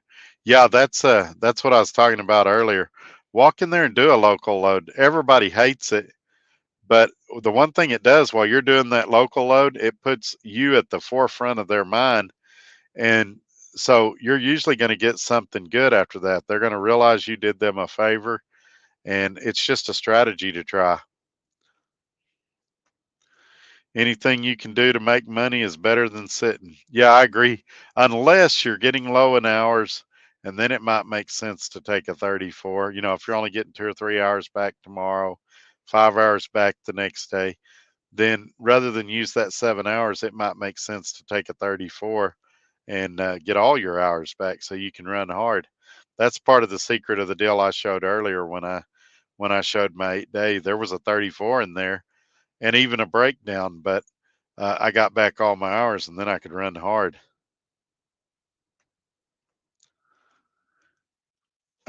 Maybe I don't ever advocate 55. I run 60, 62 sometimes, but here's the deal. I've never been rear-ended in 25 years of driving, and when I started at Swift in 96, the trucks ran 57. I've never even had any close calls where somebody almost rear-ended me. It is boring in the beginning, but you'll find yourself after you do it for a while that it's a lot less stressful because you're not having to slam on your brakes as much. People aren't cutting you off as much. So there are some pros and cons for it. I tell people because this is a debate that you can have that people will get very passionate about. If you're happy with what your income is right now, then keep going the speed you're going. But if you'd like to make just a little more money right now when the economy is like it is, then try slowing down 5 miles an hour. Do it for 2 weeks. If it doesn't increase your pay, then speed back up by all means. Now you know. I had a guy that did it the other day, and his mile per gallon went up a mile and a half a gallon, which is big, big money in the amount of miles we run. So if things are good, keep doing what you're doing. But what I find is guys that say it's a road hazard, and I'm not talking about you specifically, Dennis, have never tried it, or they tried it for one day, and one day is not long enough to know. Uh, 1 week may not be long enough. 2 weeks, you can start to know. 30 days is a lot clearer picture because during that 30 days, you're going to pull a lot of different kinds of freight. You're going to have different amounts of idling and things like that. But if you're happy where you're at, keep doing it. But if not, try something different, especially with the market the way it is right now. I mean, I'll bet you even running slow, you and I are running about the same miles each week. And it may take me an hour and a half longer to get to the place, but if I save, you know, a mile and a half a gallon, it may be worth it to get there an hour and a half later.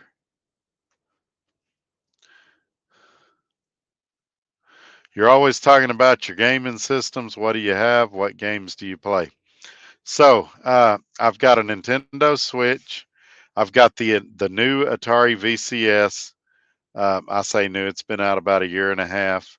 I've got a Xbox One S, and I've got a gaming laptop which I'm currently on.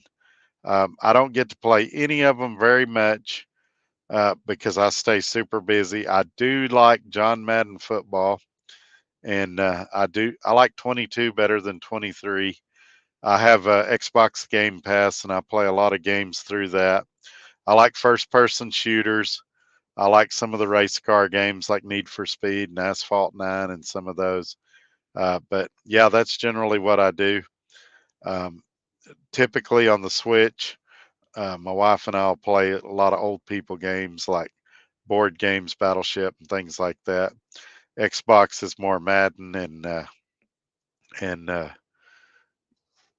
first person shooters. The Atari will also play Xbox Game Pass, and I play a lot of retro games on there from when I was a kid and things like that. But it's a lot of fun, and I wish I could do more of it.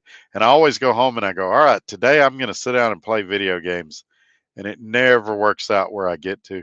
And I also use them as streaming devices. I'll watch my Netflix and stuff like that through them. And so that's I hope I answered your question there. Any of you that want to add me that play similar systems, email me and I'll send you my gamer code. And that way you'll see when I'm on there. And you never know, we might play a game together or something. But it's not very often I'm on there. I will totally be around 62. Yeah, I agree with you. It somewhere in there. And here's where I'll agree with you, Dennis. Most of these trucks that we've got, especially here at Swift, were spec'd for company drivers. And most of the company trucks you're going to find in the 63 to 65 mile an hour range. So I will bet you your best fuel economy is going to be somewhere between 60 and 64 because that's what the company's really concerned about is making the company trucks as efficient as they can. So if you want to run 68 or 70 or whatever your truck does, go ahead, but try 64, 65 and see how you do.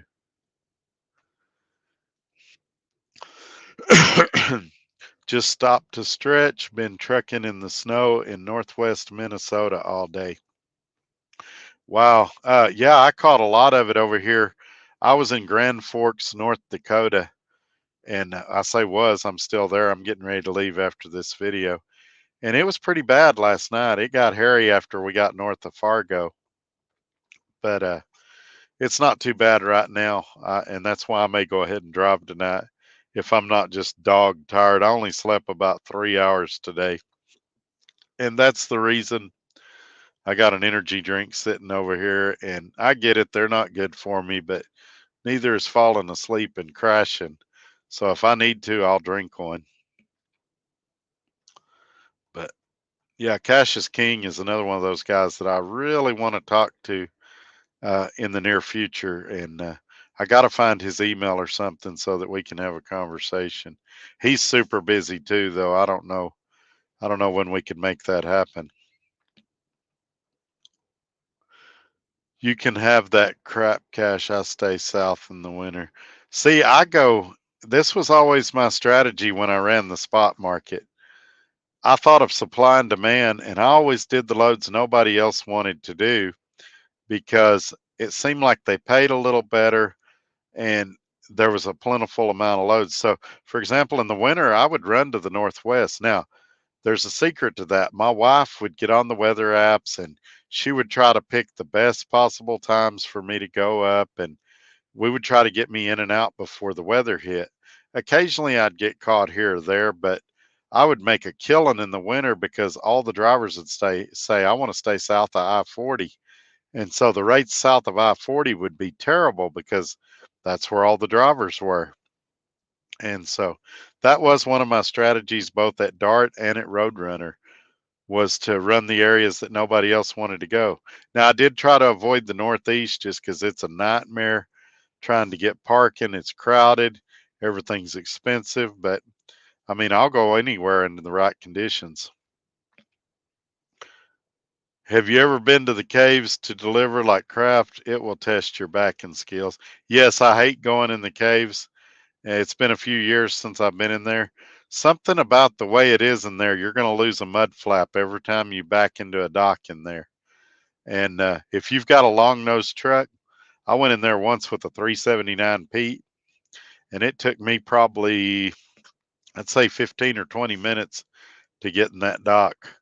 And I don't enjoy that at all. And I do my best not to do it. But yeah, that's definitely something else. Y'all listen, this is bits of great information. Thank you, Buttermilk. I appreciate it.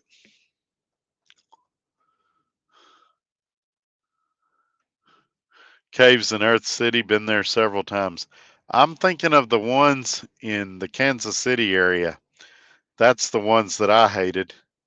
Another good friend of the show is here. Chris Bollinger. He's a good dude, and actually the one I was referring to a minute ago. He says he's saving 200 to 300 a week by slowing down. He was skeptical too, and he's like, "All right, Todd, I'm going to try it." And it didn't take him long. A few days later, he was calling me back. Wow, I'm already a mile and a half a gallon up. And he says he found his sweet spot at around 62 miles an hour. Yeah, the one I always get stuck behind is Prime. And I remember when I worked at Prime, the trucks ran 75 miles an hour. Of course, that was over 2 decades ago. And then they slowed them down and they said, we'll turn them up to 75 if you take this class, where they spent all day trying to tell you why you shouldn't go fast. And then they would turn it up. And, but 64, I haven't been behind that many Raider Expresses, but I do know what you're talking about.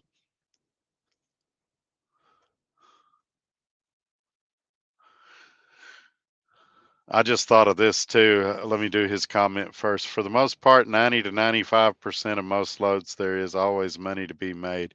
You just got to be smart about your speed, fuel consumption, et cetera, et cetera.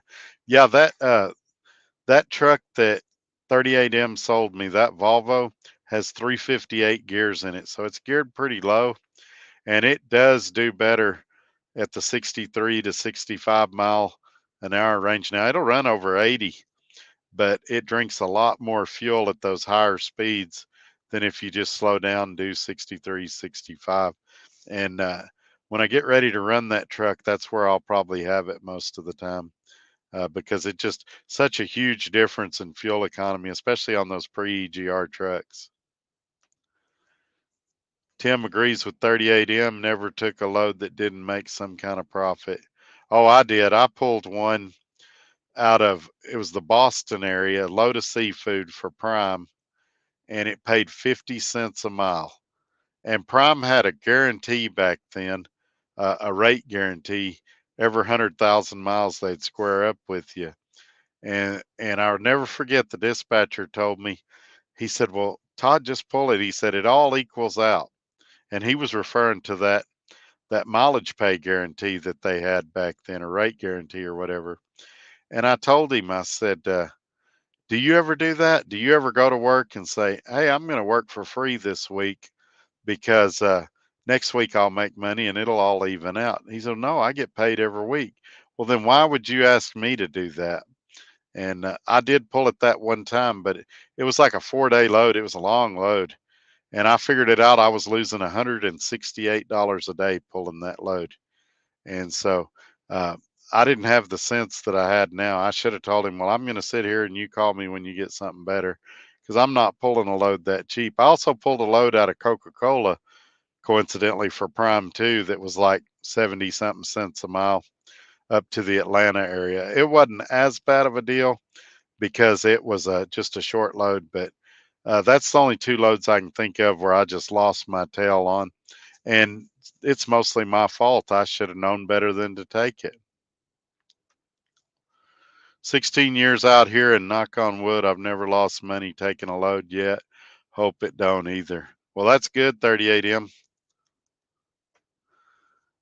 That's good, man. Road Scholar, I had to bobtail from St. Joseph, Missouri to Dallas last week because Dart told me they couldn't get me home for 3 days. Told them I wasn't playing with them another day.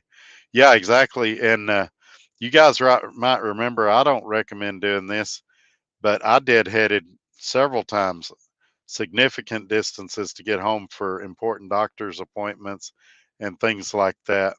And so you don't want to, it's like making a threat. You don't want to constantly be saying, hey, if I don't get what I want, I'm going to deadhead home or I'm going to get a hotel. If you say it, you got to mean it. And good thing Road Scholar told him, he's like, hey, I need to get to Dallas. And they couldn't get him there. So he took off. Now, when he says he needs to get to Dallas, they believe him. And if he doesn't get a load now, it's because they really don't have nothing. But, Dart was a good company in a lot of ways. It's no secret I didn't like their shop. It's no secret I didn't like certain members of their safety department. But I made a lot of good friends at Dart, and I made a lot of money at Dart. I ain't even gonna lie. Total, I've worked at Dart almost 8 years. The first time I got laid off when the stuff happened in 2008. Second time I worked for them for 4.5 years, and the last time I worked for them for 2 years. And I have a lot of Dart clothing that I'll wear sometimes. It's not that they're a bad company, but I had some problems with their shop and I had some problems with their safety department. But some of that's just luck of the draw where I live and things like that. Road Scholar's been there forever and a day and he's pretty happy there. So I don't want to come across as saying I don't like Dart. Um, Now, Roadrunner was a little rockier. I ain't gonna lie, but in the people always ask me because several people will contact me and they'll say, "I think you're going back to Dart at some day," and I never say never. It's always a possibility, but it would have to be in the right circumstances. And I've just got trust issues with that shop now, especially the ones in Lancaster and in that one in Ellenwood in the Atlanta area. The Egan shop is excellent. I've heard the Edwardsville shop is excellent. I just but yeah, that's where that's at. I need to quit before I say something's going to get me in trouble. I remember in Texas at night, a moo hauler passed me like I was doing 20 so fast I couldn't tell you what kind of truck it was. Yeah, those guys fly and they don't seem to ever get caught. If I ever drove that fast, I wouldn't make it 2 miles and I'd be on the side of the road getting a ticket. It Mine is like the speed limit will drop from 70 to 45 coming into a town, and I won't see it quick enough, and then all of a sudden I got red and blues behind me, and I've been like trying hard to obey the speed limit all day. It's a little easier in this Freightliner because I'll just set the cruise and let it do it. As a company driver, I get 7.4 miles a gallon. That's that's actually not great. Um, there's a lot of guys on here that are getting in the nines. I know the mayor, when he's in here, oftentimes he'll get above 10. I think Um, the other guy that was in here a minute ago that I was telling you about that slowed down and had a mile and a half increase. I think he gets in the high eights, low nines. And so obviously you run the truck differently as a company driver. But if you were in a lease or if you owned your own truck outright, you'd want to get that number up a mile or two a gallon. And sometimes it's as simple as changing your tire pressures. Sometimes it's as simple as doing some things like that. So that's something to look at if you ever decide to make that leap. Anytime you go northeast, you get the money going in and the load coming out averages out. Yeah, that's true. Unless you just get that miracle load. That's another good thing about the mileage thing at Swift is you don't have to worry about low freight areas like Florida. I mean, low freight rates like areas like Florida. You can just run. But as I've been telling you guys, if rates shoot up back to like what they were when I was at Dart, I would definitely be in the office with Swift trying to get them to come up with a mileage contract, or I'd be looking at options to where I could do that. That's what being in business is about, increasing your efficiency and looking for ways to increase your bottom line. And saying I won't do this no matter what. I mean, I can think of Walmart back when they didn't sell alcohol. They didn't want to do it. They're a family company, but they saw the revenue in it, and now they sell alcohol. So just something to think about. Don't be so set in your ways that you're not willing to make a change. Shops can kill a yeah, shop can kill you. And like I said, I not I knew that Lancaster shop was bad, and I shouldn't have went there. I should have took the truck to my body shop and had it done there. I got a guy in Lubbock that I use. A guy had backed into my truck in Idaho and tore up one of my mirrors, and I was just going to get it done there in the interest of being in a hurry. I was on my way home, and oh boy, we got a problem. We got a dead battery coming. Hopefully I can save it. I think I can save it. All right, yeah, but I should have just called my body shop and had it done there. And I might have still been at Dart had I not gone there. But when we had the issue with the bumper and the fairings, it just put a sour taste in my mouth. And that wasn't the first time at that shop. But I won't say they're a bad company. I won't say that they're a dishonest company. I'll just say that that situation was bad and dishonest. Experience of a driver. Thanks, Johnny GTO. I had a cattle hauler tell me his boss tells him to run full and he would pay the ticket. I said, yeah, but what you're about is your CSA and CDL. Yeah, I can remember a time in trucking before PSP and CSA and all that where I worked for some outlaw trucking companies that they didn't care if you got a ticket, they'd pay your ticket. They just wanted you to run hard and fast. And then PSP and CSA came out and they said they were going to count all that stuff against you. And there was a moment in time where I wasn't sure if I was going to be able to get a job or keep going because I had been running the other way for so long. 2 or 3 logbooks, all kinds of stuff. And in a way, I'm kind of glad those days was over, and in a way, it was kind of fun at the same time. The mayor says he averages 9.7. So the other guy was at 7 something. That almost 2.5 miles per gallon will make a huge difference when you decide to lease or buy your first truck. Hey everyone, Matthew Miller is here. Thanks for coming in. Elite Podcast. Elite also has a YouTube channel. I'll be honest with you, I've never watched it, but I've heard a lot of people talk about it, and he's another one that's on my list. I've got to get over there and check out Elite Podcast. I don't know anything about him other than I've just heard people say it's a pretty good channel, and I'm going to check it out at some point. I've got a I got a lot of people that I want to check out, and I just run out of hours in the day.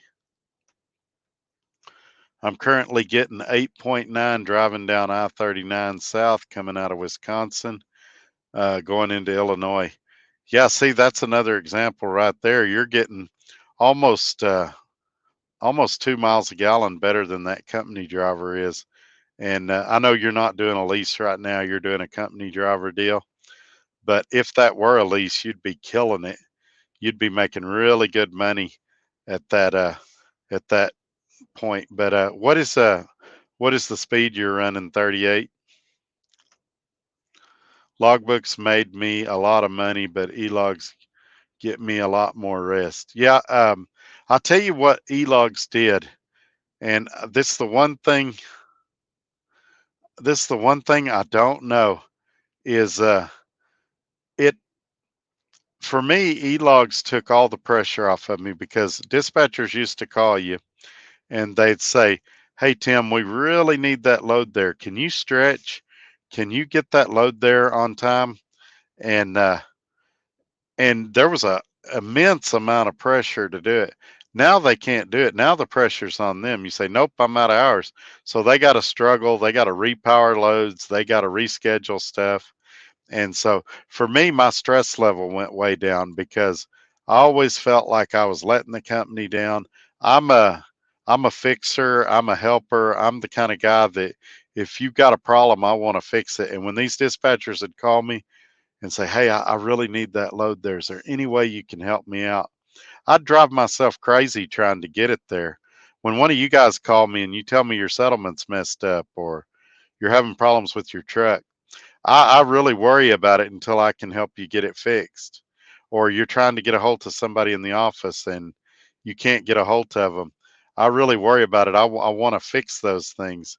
And so it took a lot of stress off of me when I no longer had to tell the dispatcher no. I could just say, "No, I don't have any hours." Elite says he no longer posts videos.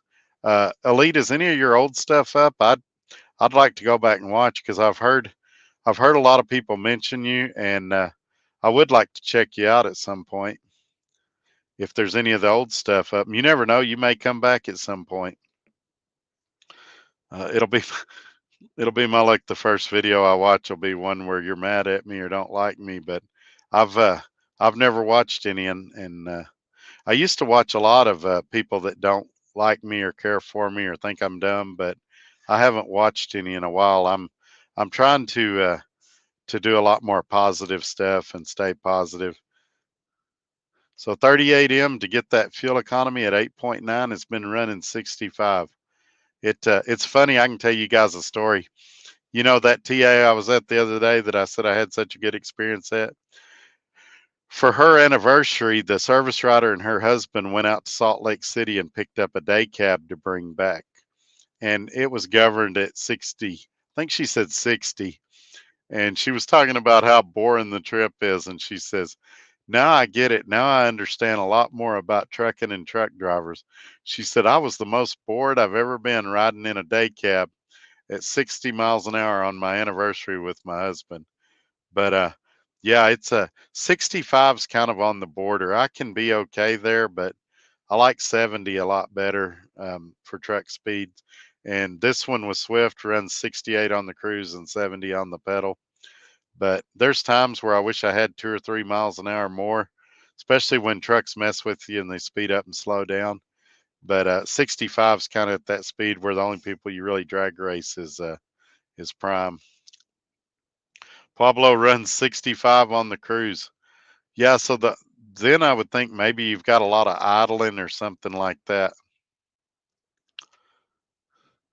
Hey, Willie's Pub, thanks for coming in. One time I ran 2 logbooks, got stopped at a scale. Scale master came out and asked for my logbook. I gave him the wrong one. He said, "It look, you're good," and said, "What?" Yeah, I can tell you 2 funny stories about that. In West Memphis, I uh, I got pulled in there and they wanted to see my logbook. And so I went in there and I hadn't touched it in 3 days. And so I go in there and he's looking. He's like, "Driver, this logbook's 3 days off." I said, "What?" I did some of my best acting. I said, "You mean today's not Tuesday?" he said, no. I said, there's a mistake. And I started flipping through the pages. And I said, I've either wrote the wrong date 2 days in a row or something. I said, it's up to date. He said, if I let you go, can you fix it? Absolutely. So he said, all right, go out there and fix it. So I went out in the parking lot and fixed it and left. And so that was, I lucked out there. The other time I was at that scale up there by Baltimore, and I pulled in there, and again, I hadn't touched my logbook in several days, and they were standing out on the scale, and I was like panicking. Heart started beating fast, cotton mouth, and I pulled up to the deal, and he said, "We're taking a donation for the fire department. Do you want to contribute?" I sure do. So I whipped out some money and I started putting money in the boot. I was so glad that they weren't coming after my logbook. But that's two times that I could have really been in a lot of trouble. And I just confessed to two crimes, so I've probably got two tickets in the mail heading my way. Hopefully, the statute of limitations has ran out on those. What I hate about service hour rules are that everybody is different. Some people need 10 hours sleep, some only need 5 or 6. I sit and twiddle my thumbs for 4 hours every break. Yeah, I hate the rigidity of it. And what I mean is, there's times I need a 30-minute break, and there's times sitting for 30 minutes makes me more tired than what I was. And the same thing with, I'm going to get some heat in here. Give me just a second. There's the same thing with the 10-hour break. There's times I need 10 or 12 hours, but there's times I'm ready to go at 9 or 9.5, and I'm sitting there for 30 minutes. And being idle, just sitting there, makes you more tired than actually working.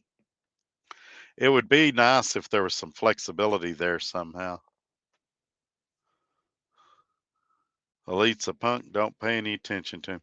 I honestly don't know him. I just hear a lot of people talk about his videos, and I had no idea that he had stopped making them. And I'm out of the loop, folks.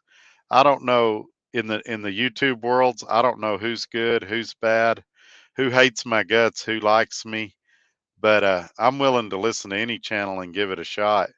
And I've listened to some guys that I like their stuff and some that I don't. I listened to one the other day that everybody told me how funny he was, and it wasn't fun to watch because every other word was the F bomb, and so I didn't enjoy that show. But a lot of people like him, and so that's what I'll say about that. But I really, when it comes to other YouTubers, I've got one here. Somebody asked me if I'd ever seen Roadrunner Nia on YouTube, and I've never seen her videos, or I assume it's a her. I've never seen her videos either, but I do want to check it out at some point because if there's somebody good out there that puts out good information, I definitely want to watch it.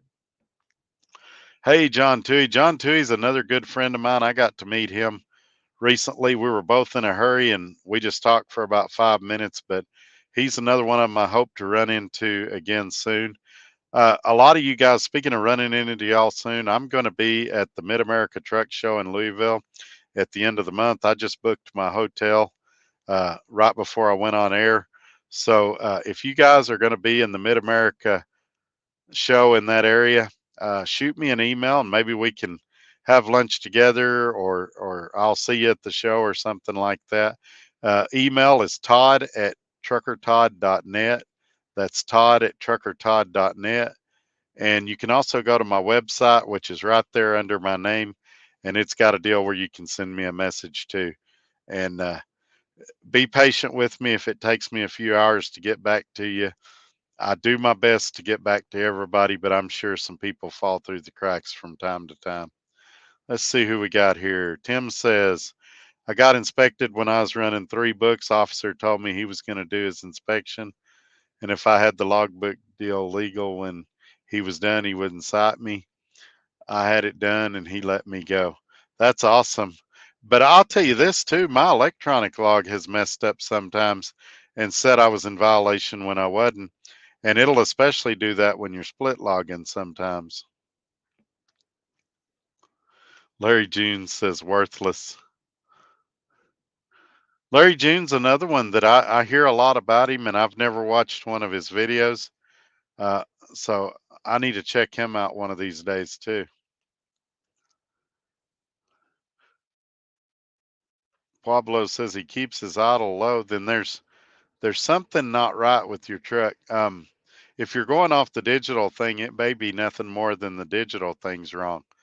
Uh, there's some apps that you can download that will help you track your fuel economy, or you can do it the old school way.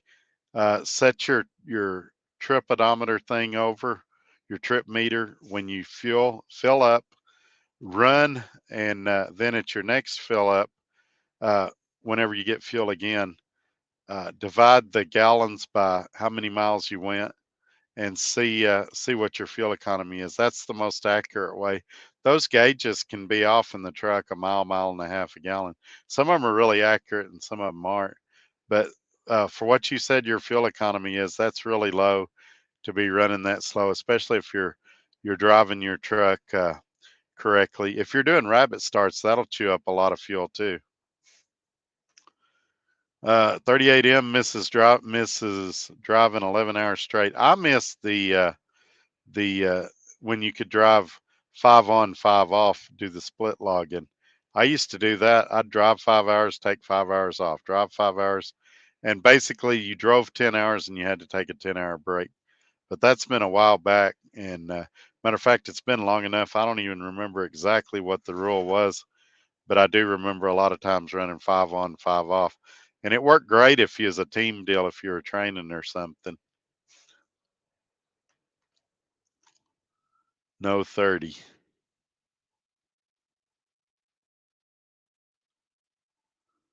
I'm not sure.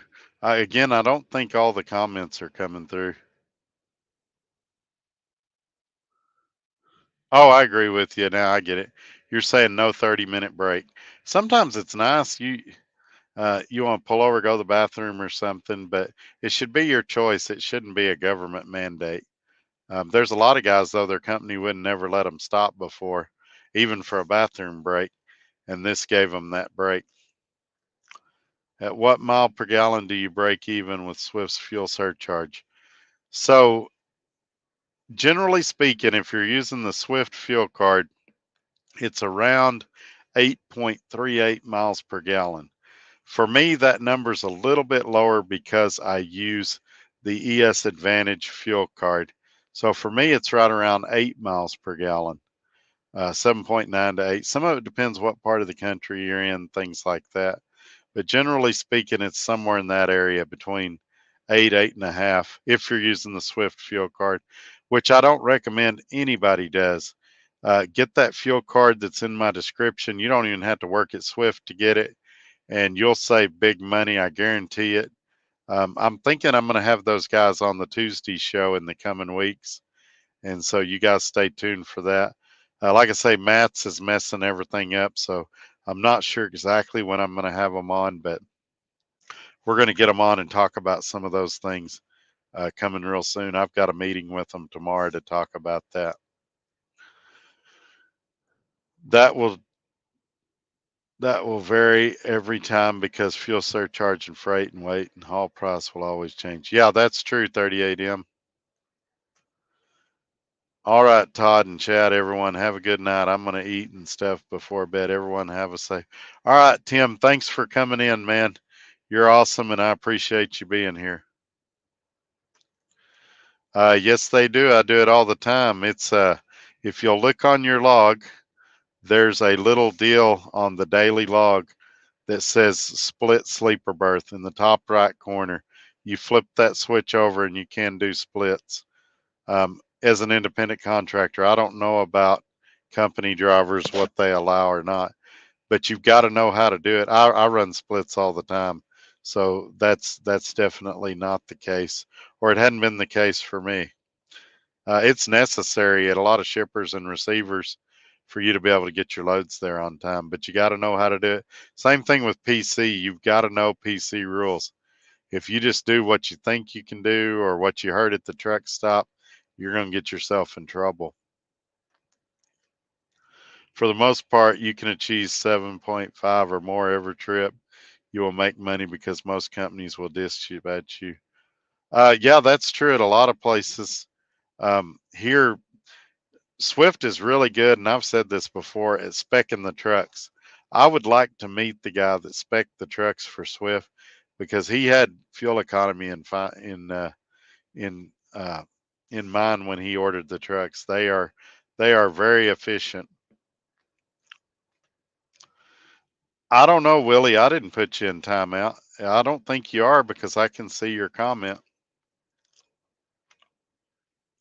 USA doesn't allow split breaks for company. That may be what it is for Swift.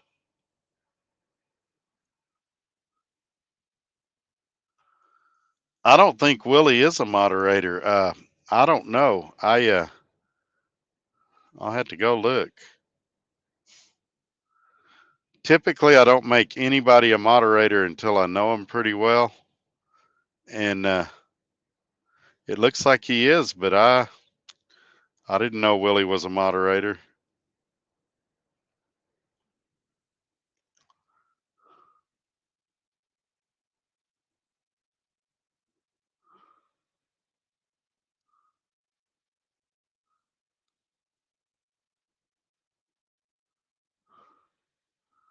If I don't even see his comments on here.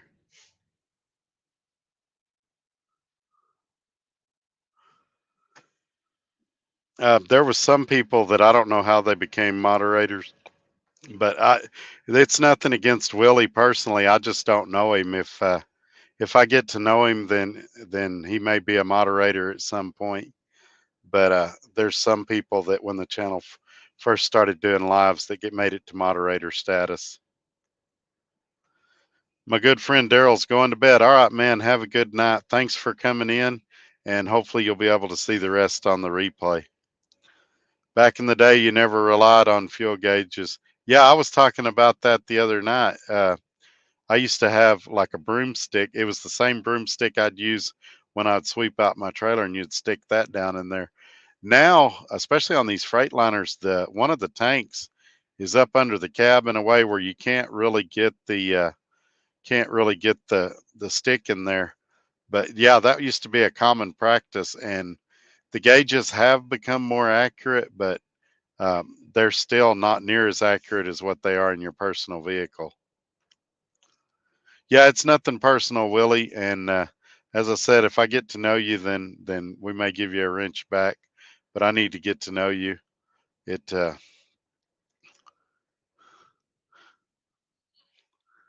When I first started, I was giving them to everybody, and I accidentally gave some to people I didn't know. Actually, I started off with three, and it was people I knew really well. And then I realized three wasn't enough, and so I started giving them to everybody, and things kind of got out of control, and so I had to pull some back. I'm not a expert on YouTube. I'm not an expert on video editing. I'm learning this stuff as I go, and so I've had a lot of people help me and offer me advice, and so that's how I do a lot of this, and I rely on a lot of them. I split break all the time as long as I take 2 hours off. Yep, that's what you do. Either two or three. You can either do a 7-3 split or an 8-2 split. And it doesn't have to be exact. It can be a little over that, but that's how it works. Winter rates going up. Man, I wish I could tell you that. Anybody that tells you they know is lying. I've been telling y'all that the market analysts were saying they thought we had hit bottom and they were going to start coming up. Now they're saying this may last a little longer, but like I said, we're in a global economy, so anybody that says they know is guessing. One guy that does really good economic stuff on this is TC Boggs. Uh, I've watched some of his videos, and he does a lot of geopolitical stuff that's really informative and good. And a war could break out tonight, and freight rates could double in the next couple of days, or a change in something in the world could cause things to change, but nobody knows. Um, Optimists like me think it's already started to get better, and it's gonna slowly get better all the time. And pessimists that are out there are gonna say it's always been bad and it's always gonna be bad. So the thing you got to do is just, no matter what it is out there, you've got to just do your part. Do what you can to save money, do what you can to make money, and be as efficient as you can.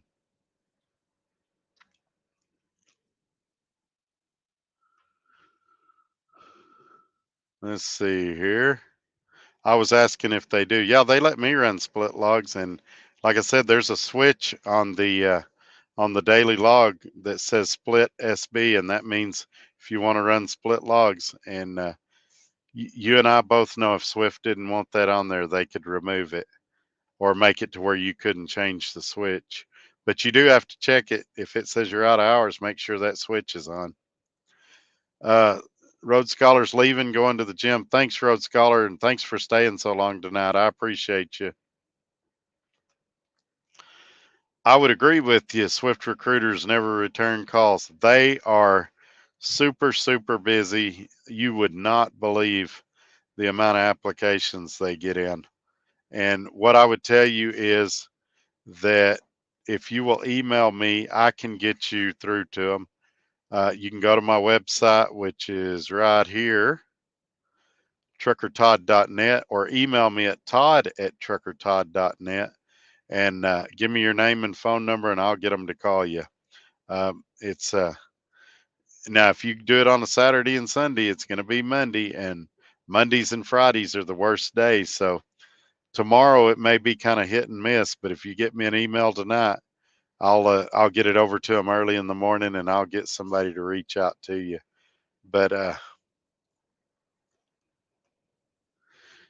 I tried removing him, it wouldn't let me. I did, but it wasn't nothing against him personally.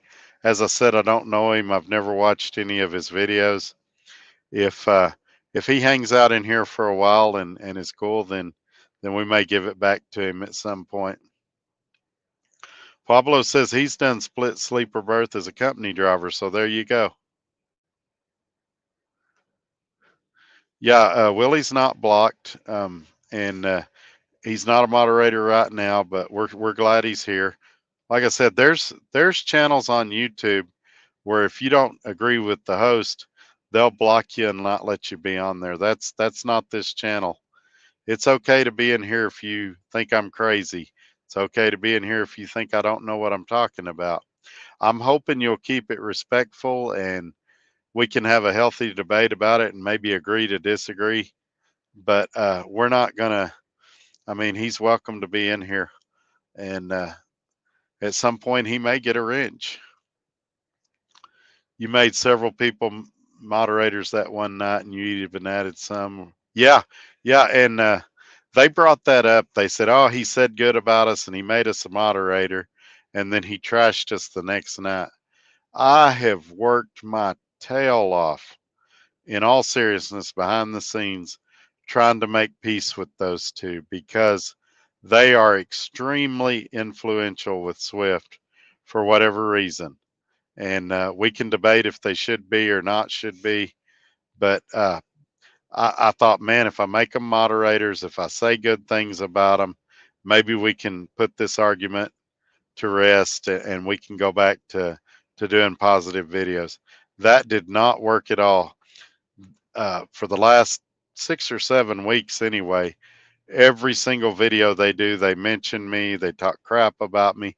Sometimes they say Trucker Todd, sometimes they just say that other YouTuber, but we all know who they're talking about. And there are some people in this world that do not want peace, and they they like I guess they work too much to have time to watch soap operas, and they want drama in their life, and so they keep it going. And I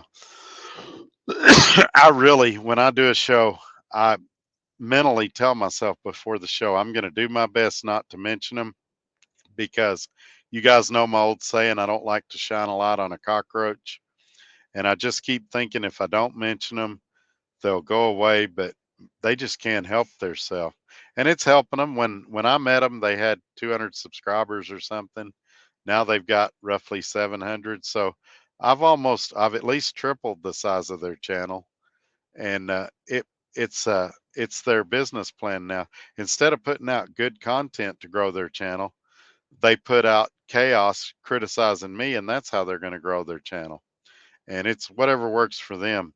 But I'm extremely happy with the way this channel's going, and I'm extremely happy with the subscribers I've got. We're going to hit 5,000 very soon, and I appreciate each and every one of you for it, even those of you that hate my guts.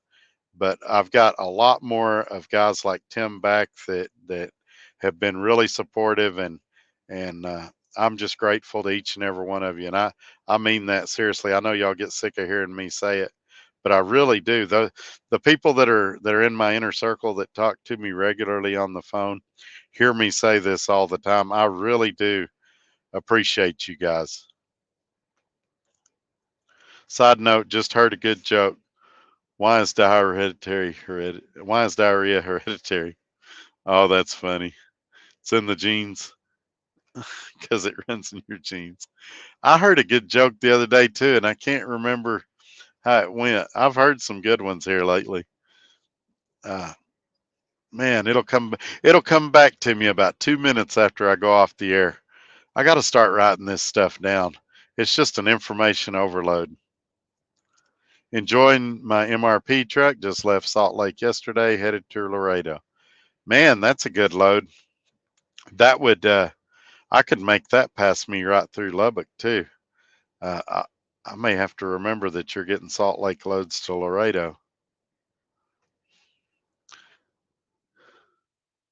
Who you got into trucking? Myself, my uncle drove branch truck and gave me the bug. So here's the funny thing. Let me tell y'all that story because I don't know that I've told this story lately. Here's how I got into trucking. I had an uncle that was a truck driver his whole life. And I called him before I was going to do it. And he gave me some really good advice. And he died actually right before I went to Swift, right out of trucking school. I was in trucking school. Well, I went to his funeral the day before I started trucking school. I think that's right. No, the day before I started at Swift. I had just finished trucking school. Anyway, I had never been in a truck prior to that. I say that one time I broke down and a truck driver gave me a ride to town, so I could get some help. My car broke down. It seems like I was in a rental car or something. I broke down truck. That's the only time I'd ever been in a truck. I was running a lawn service business, and I had a guy that worked for me, and I was in a bad car accident. I broke 4 spinal processes. I broke 4 ribs. I punctured a lung.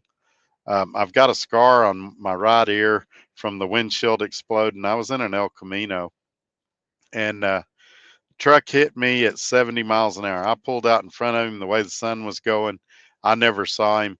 He thought I was dead, and I thought I was dead. I thought I killed the guy that was in the car with me, and it was a long road to recovery.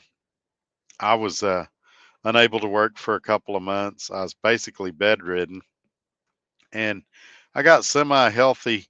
I couldn't I couldn't walk though because when I'd walk it felt like my whole right side was falling down. And I had a rib brace, and when I wore it I felt pretty good, and it knocked my shoulders were all screwed up. And I was laying in bed because I couldn't get up, and I read a newspaper article that said I could make 35,000 a year, and I had a wife and a family. Um, so I 2 small boys. And so I thought, man, if we could make 35,000 a year. Now this is back in the 90s. I thought we'd be so better off. Prior to that, I had sold cars and made decent money. I had worked at a Burger King and made TV commercials back when they were doing the I Love This Place commercials with the MTV DJ Dan Cortez. And so I had made pretty decent money making TV commercials at that Burger King. And by the way, I know some of you are already fact checking. If you can find those commercials, I would pay money to get a copy of them. They're hilarious. Um, I look about the same, only a lot skinnier. I still look bald because I had my hair real short, and but I'm a lot skinnier. If you could find those videos, I would love to have them. But anyway, I thought, man, if I could make 35,000 a year, I'd be set. So my plan was I was going to go to truck driving school, drive for the minimum time I could, and then I was going to get a job with Coke or Pepsi so I could be home every day with my kids. Well, it didn't work out that way. I drove over the road for Swift for about a year, and a dedicated thing came up about 120 miles or so from my house. They called it the Texas Shuttle, and I basically left from from Colorado City, Texas, and took a day cab to Van Horn, Texas. Hopped out of that truck, hopped in another day cab, and went back to Colorado City. So I was home every day. When I started on it, I worked 4 days on, 2 days off, and then later I was able to. A spot came open, and I went to 6 days on and 2 days off, and basically made the same thing every week. Was home every day. Uh, I had a real good life, and I did that for. I was at Swift that time 4.5 years, and so that's the abbreviated version of how I became a truck driver. That marriage eventually fell apart, and that job eventually fell apart as that marriage fell apart. Um, they don't do it out of there anymore. The way I understand it, they're doing it out of somewhere else now, and now they call it Swift Express or something. But it was a really good deal back in the day. Let's see here. Mr. Salamanca, I'm seeing better rates coming out of Georgia. That's awesome. I'm noticing I'm getting loads before I get empty, and that was something that wasn't the case for a while. The load board, that's another thing I want to mention. When I showed y'all my mileage this week, some of the loads came from the load board, some of them came from dispatch. And so, yeah, you're on the spot market. Uh, Mr. Salamanca, what load boards do you use? Are you comfortable saying out here in a public setting? Um, I'm just curious. The reason I'm asking, I found out I didn't realize Warner had a power only load board, and I found that out this week. So I'm just curious. I had 87 load boards when I was at Dart, but there was about 10 or 11 that I regularly ran. And I like Derive and Coyote and CH Robinson most of the time. That's where I got most of my stuff. But I did get some stuff from JB Hunt and Schneider from time to time too. Another good friend of the show that I just talked to recently is here, Trucking Every Day, who was a big character in the Tuesday night show. If y'all hadn't seen the Tuesday night show, go back and watch it. But he's here with us tonight. We spent the majority of the show trying to figure out who he was, and it was a lot of fun.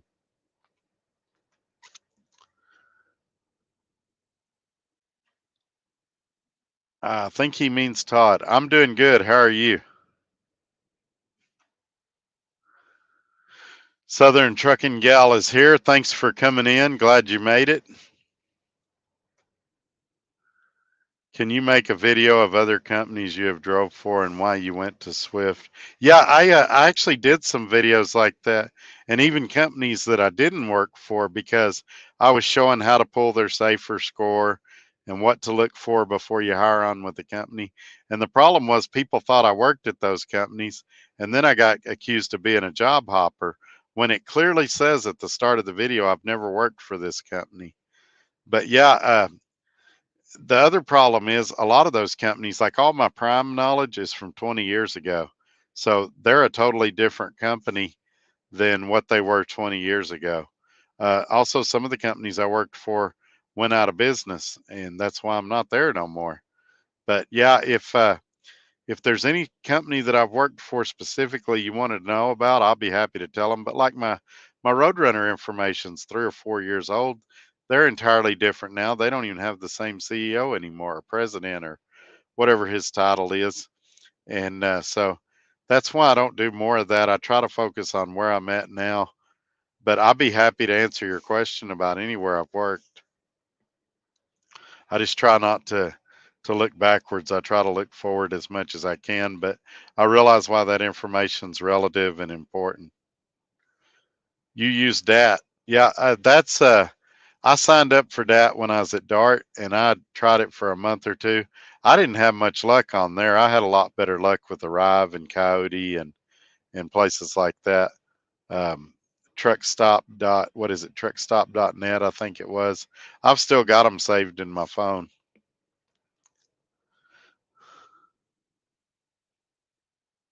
Oh, he's doing good. He was here for most of the show, but he left already. He had to go to bed. So he said he was going to watch the rest on the replay. So I'm sure he'll see your messages tomorrow. But you two made that show fun. For sure. I really appreciate y'all. Tuesday night, I was worried because I had 3 guests cancel on me, and I thought, oh, this show's going to suck. But you guys made it fun, and I appreciate y'all. So we're at 2 hours and 20 minutes, and I'm doing my best to not make another 4.5 hour live. So if you guys got any more questions, throw them up. If not, I'm going to get off here and get back to work. Give you guys just a few minutes to type some stuff out.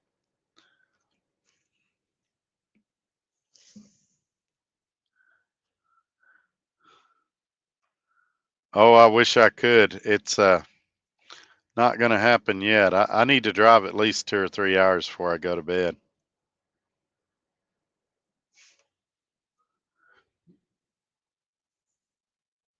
Oh yeah, it wouldn't surprise. There was like two of them in here, and I think one of them was him, and one of them wasn't him. But I don't know enough about him to comment good or bad about him, and that's the truth.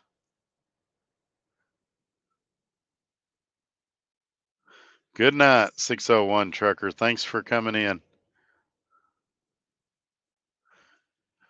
Well, I do that every night. I put my phone, it has a bedtime mode and it makes it do not disturb, because if I don't, it really will ring 24 hours a day.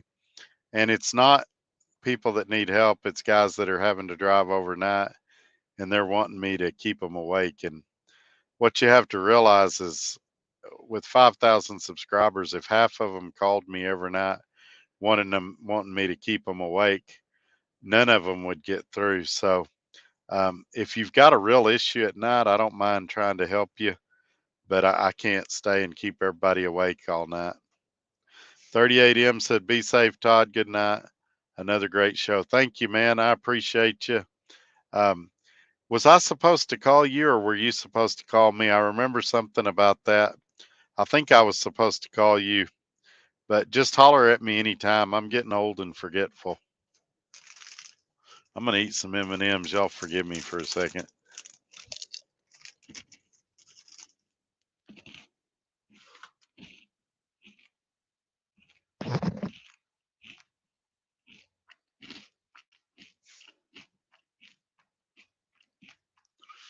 All right, Mr. Salamanca, have a great night. Thank you for coming in again. I'll try to do a recorded video before Tuesday. If not, we'll see you guys Tuesday night at 5 p.m. I think everybody's going to bed, so we're going to go ahead and wrap this up. All right. I will definitely give you a call tomorrow. I'm sorry about that. But if I ever forget, feel free to call me. Oh man, Channel 19's just getting here when we're getting ready to wrap it up. Okay, we'll hang around a few minutes for Channel 19. He's becoming a friend of the show too. He's started to come in here a lot. I'm just eating M&Ms and reading the chat.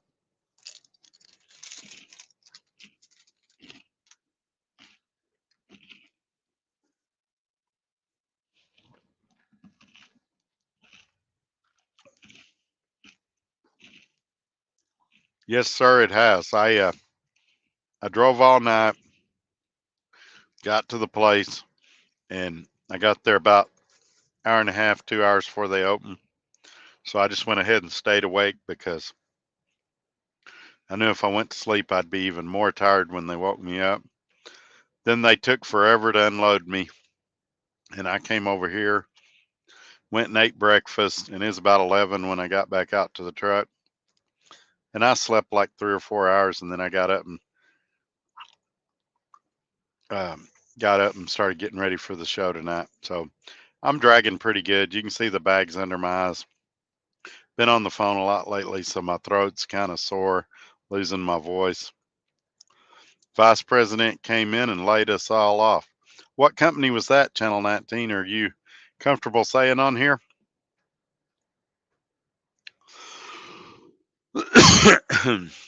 Another thing I want to say to Channel 19 real quick. I'm not just talking about Swift here. If you need help getting another job, I know a lot of people at a lot of companies. If you need any help, email me and I'll try to help you any way I can. Good night, Jack. Have a great night. That really stinks. Hey, Todd, hadn't seen you for a whole. Been busy. Yep, I'm still at Swift. Still pretty happy here. When we had that little debacle a while back, people thought I was going to leave, and I'm not. I'm not terribly happy with everything, but it doesn't rise to the level that it's worth quitting either. I still make really good money here. I still drive a nice truck, and so for now, I'm staying here. Have a great night, bro. Thank you, Terry. Appreciate you coming in again. Okay Foods. Wow, man, that stinks. Again, if you need help finding something, let me know and I'll try to help you any way I can. I don't know if you're wanting something kind of local or regional. I may not be a great help, but I'll sure try. I'm meeting with 4 different trucking companies at Matt's, and I realize that's a couple weeks away, but I may have some more stuff I can help you with in the coming weeks. And the Tyson Foods down the road in Van Buren is completely shutting down in 45 days. Man, that stinks because that's been there forever. It's getting hot in here now. That heater. Sorry.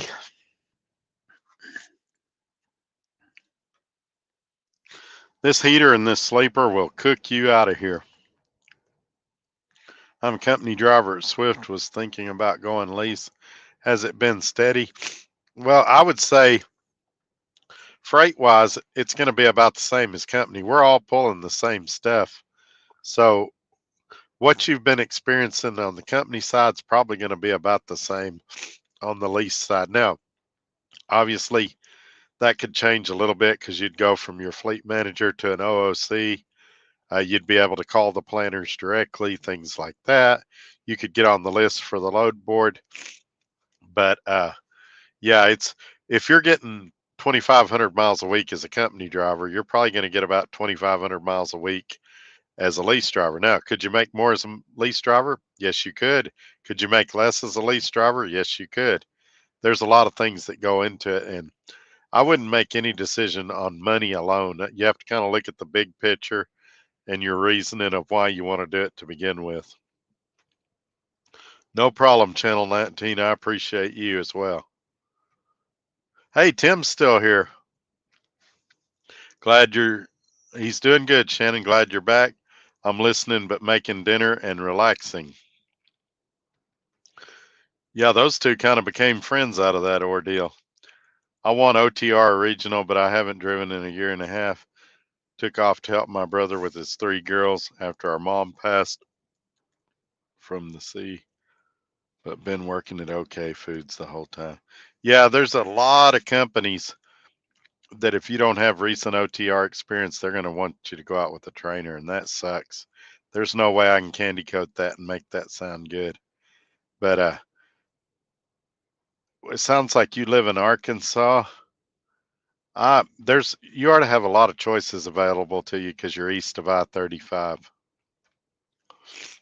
Hey Todd, do you think it's better to lease or buy a decent truck for cash?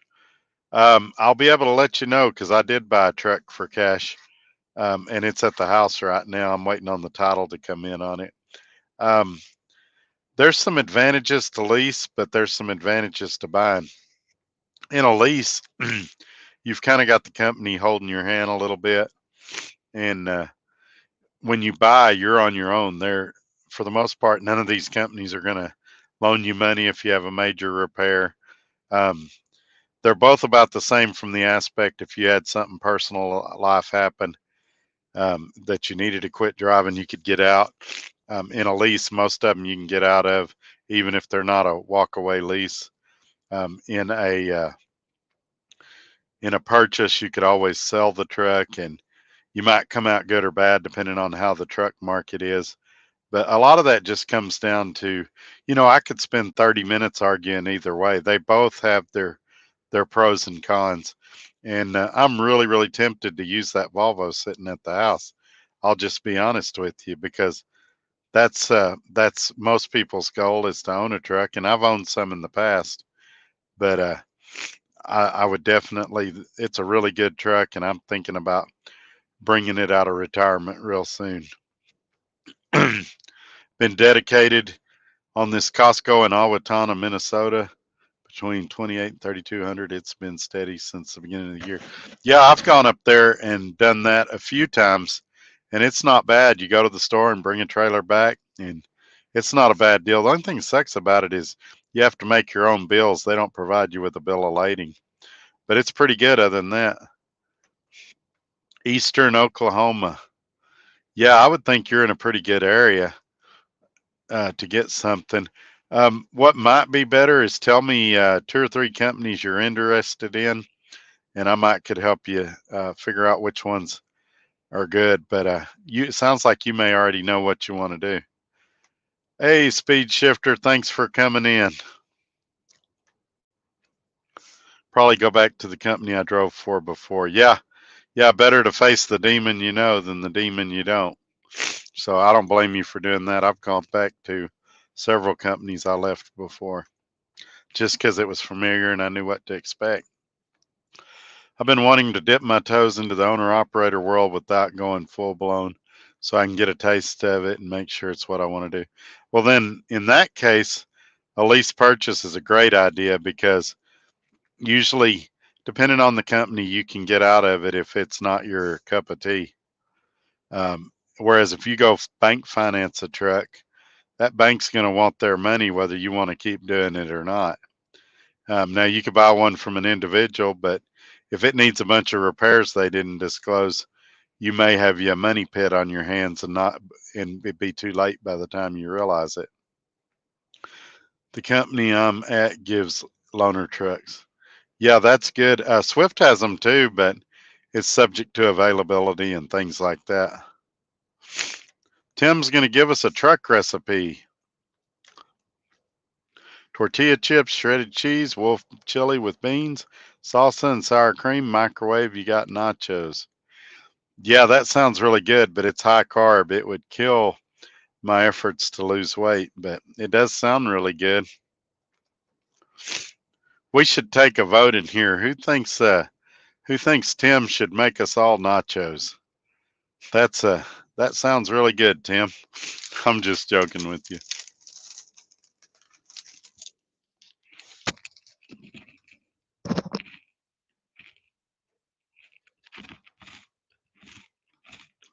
All right, we've been going a little over 2.5 hours. We're down to about half what we was in the viewership, so we may be wrapping this up pretty quick. Calvin's leaving. All right, man, thanks for coming in. I appreciate it. Like I say, I'll probably just drive 2 or 3 hours and then I'll call it a night. But yeah, let's go ahead and cut this out. Thank y'all so much for coming in. I appreciate each and every one of you. Thank you, Channel 19. If you get a chance, go back and watch the replay, and we'll catch you guys on the next one. Y'all take care, and we'll see you. Bye-bye.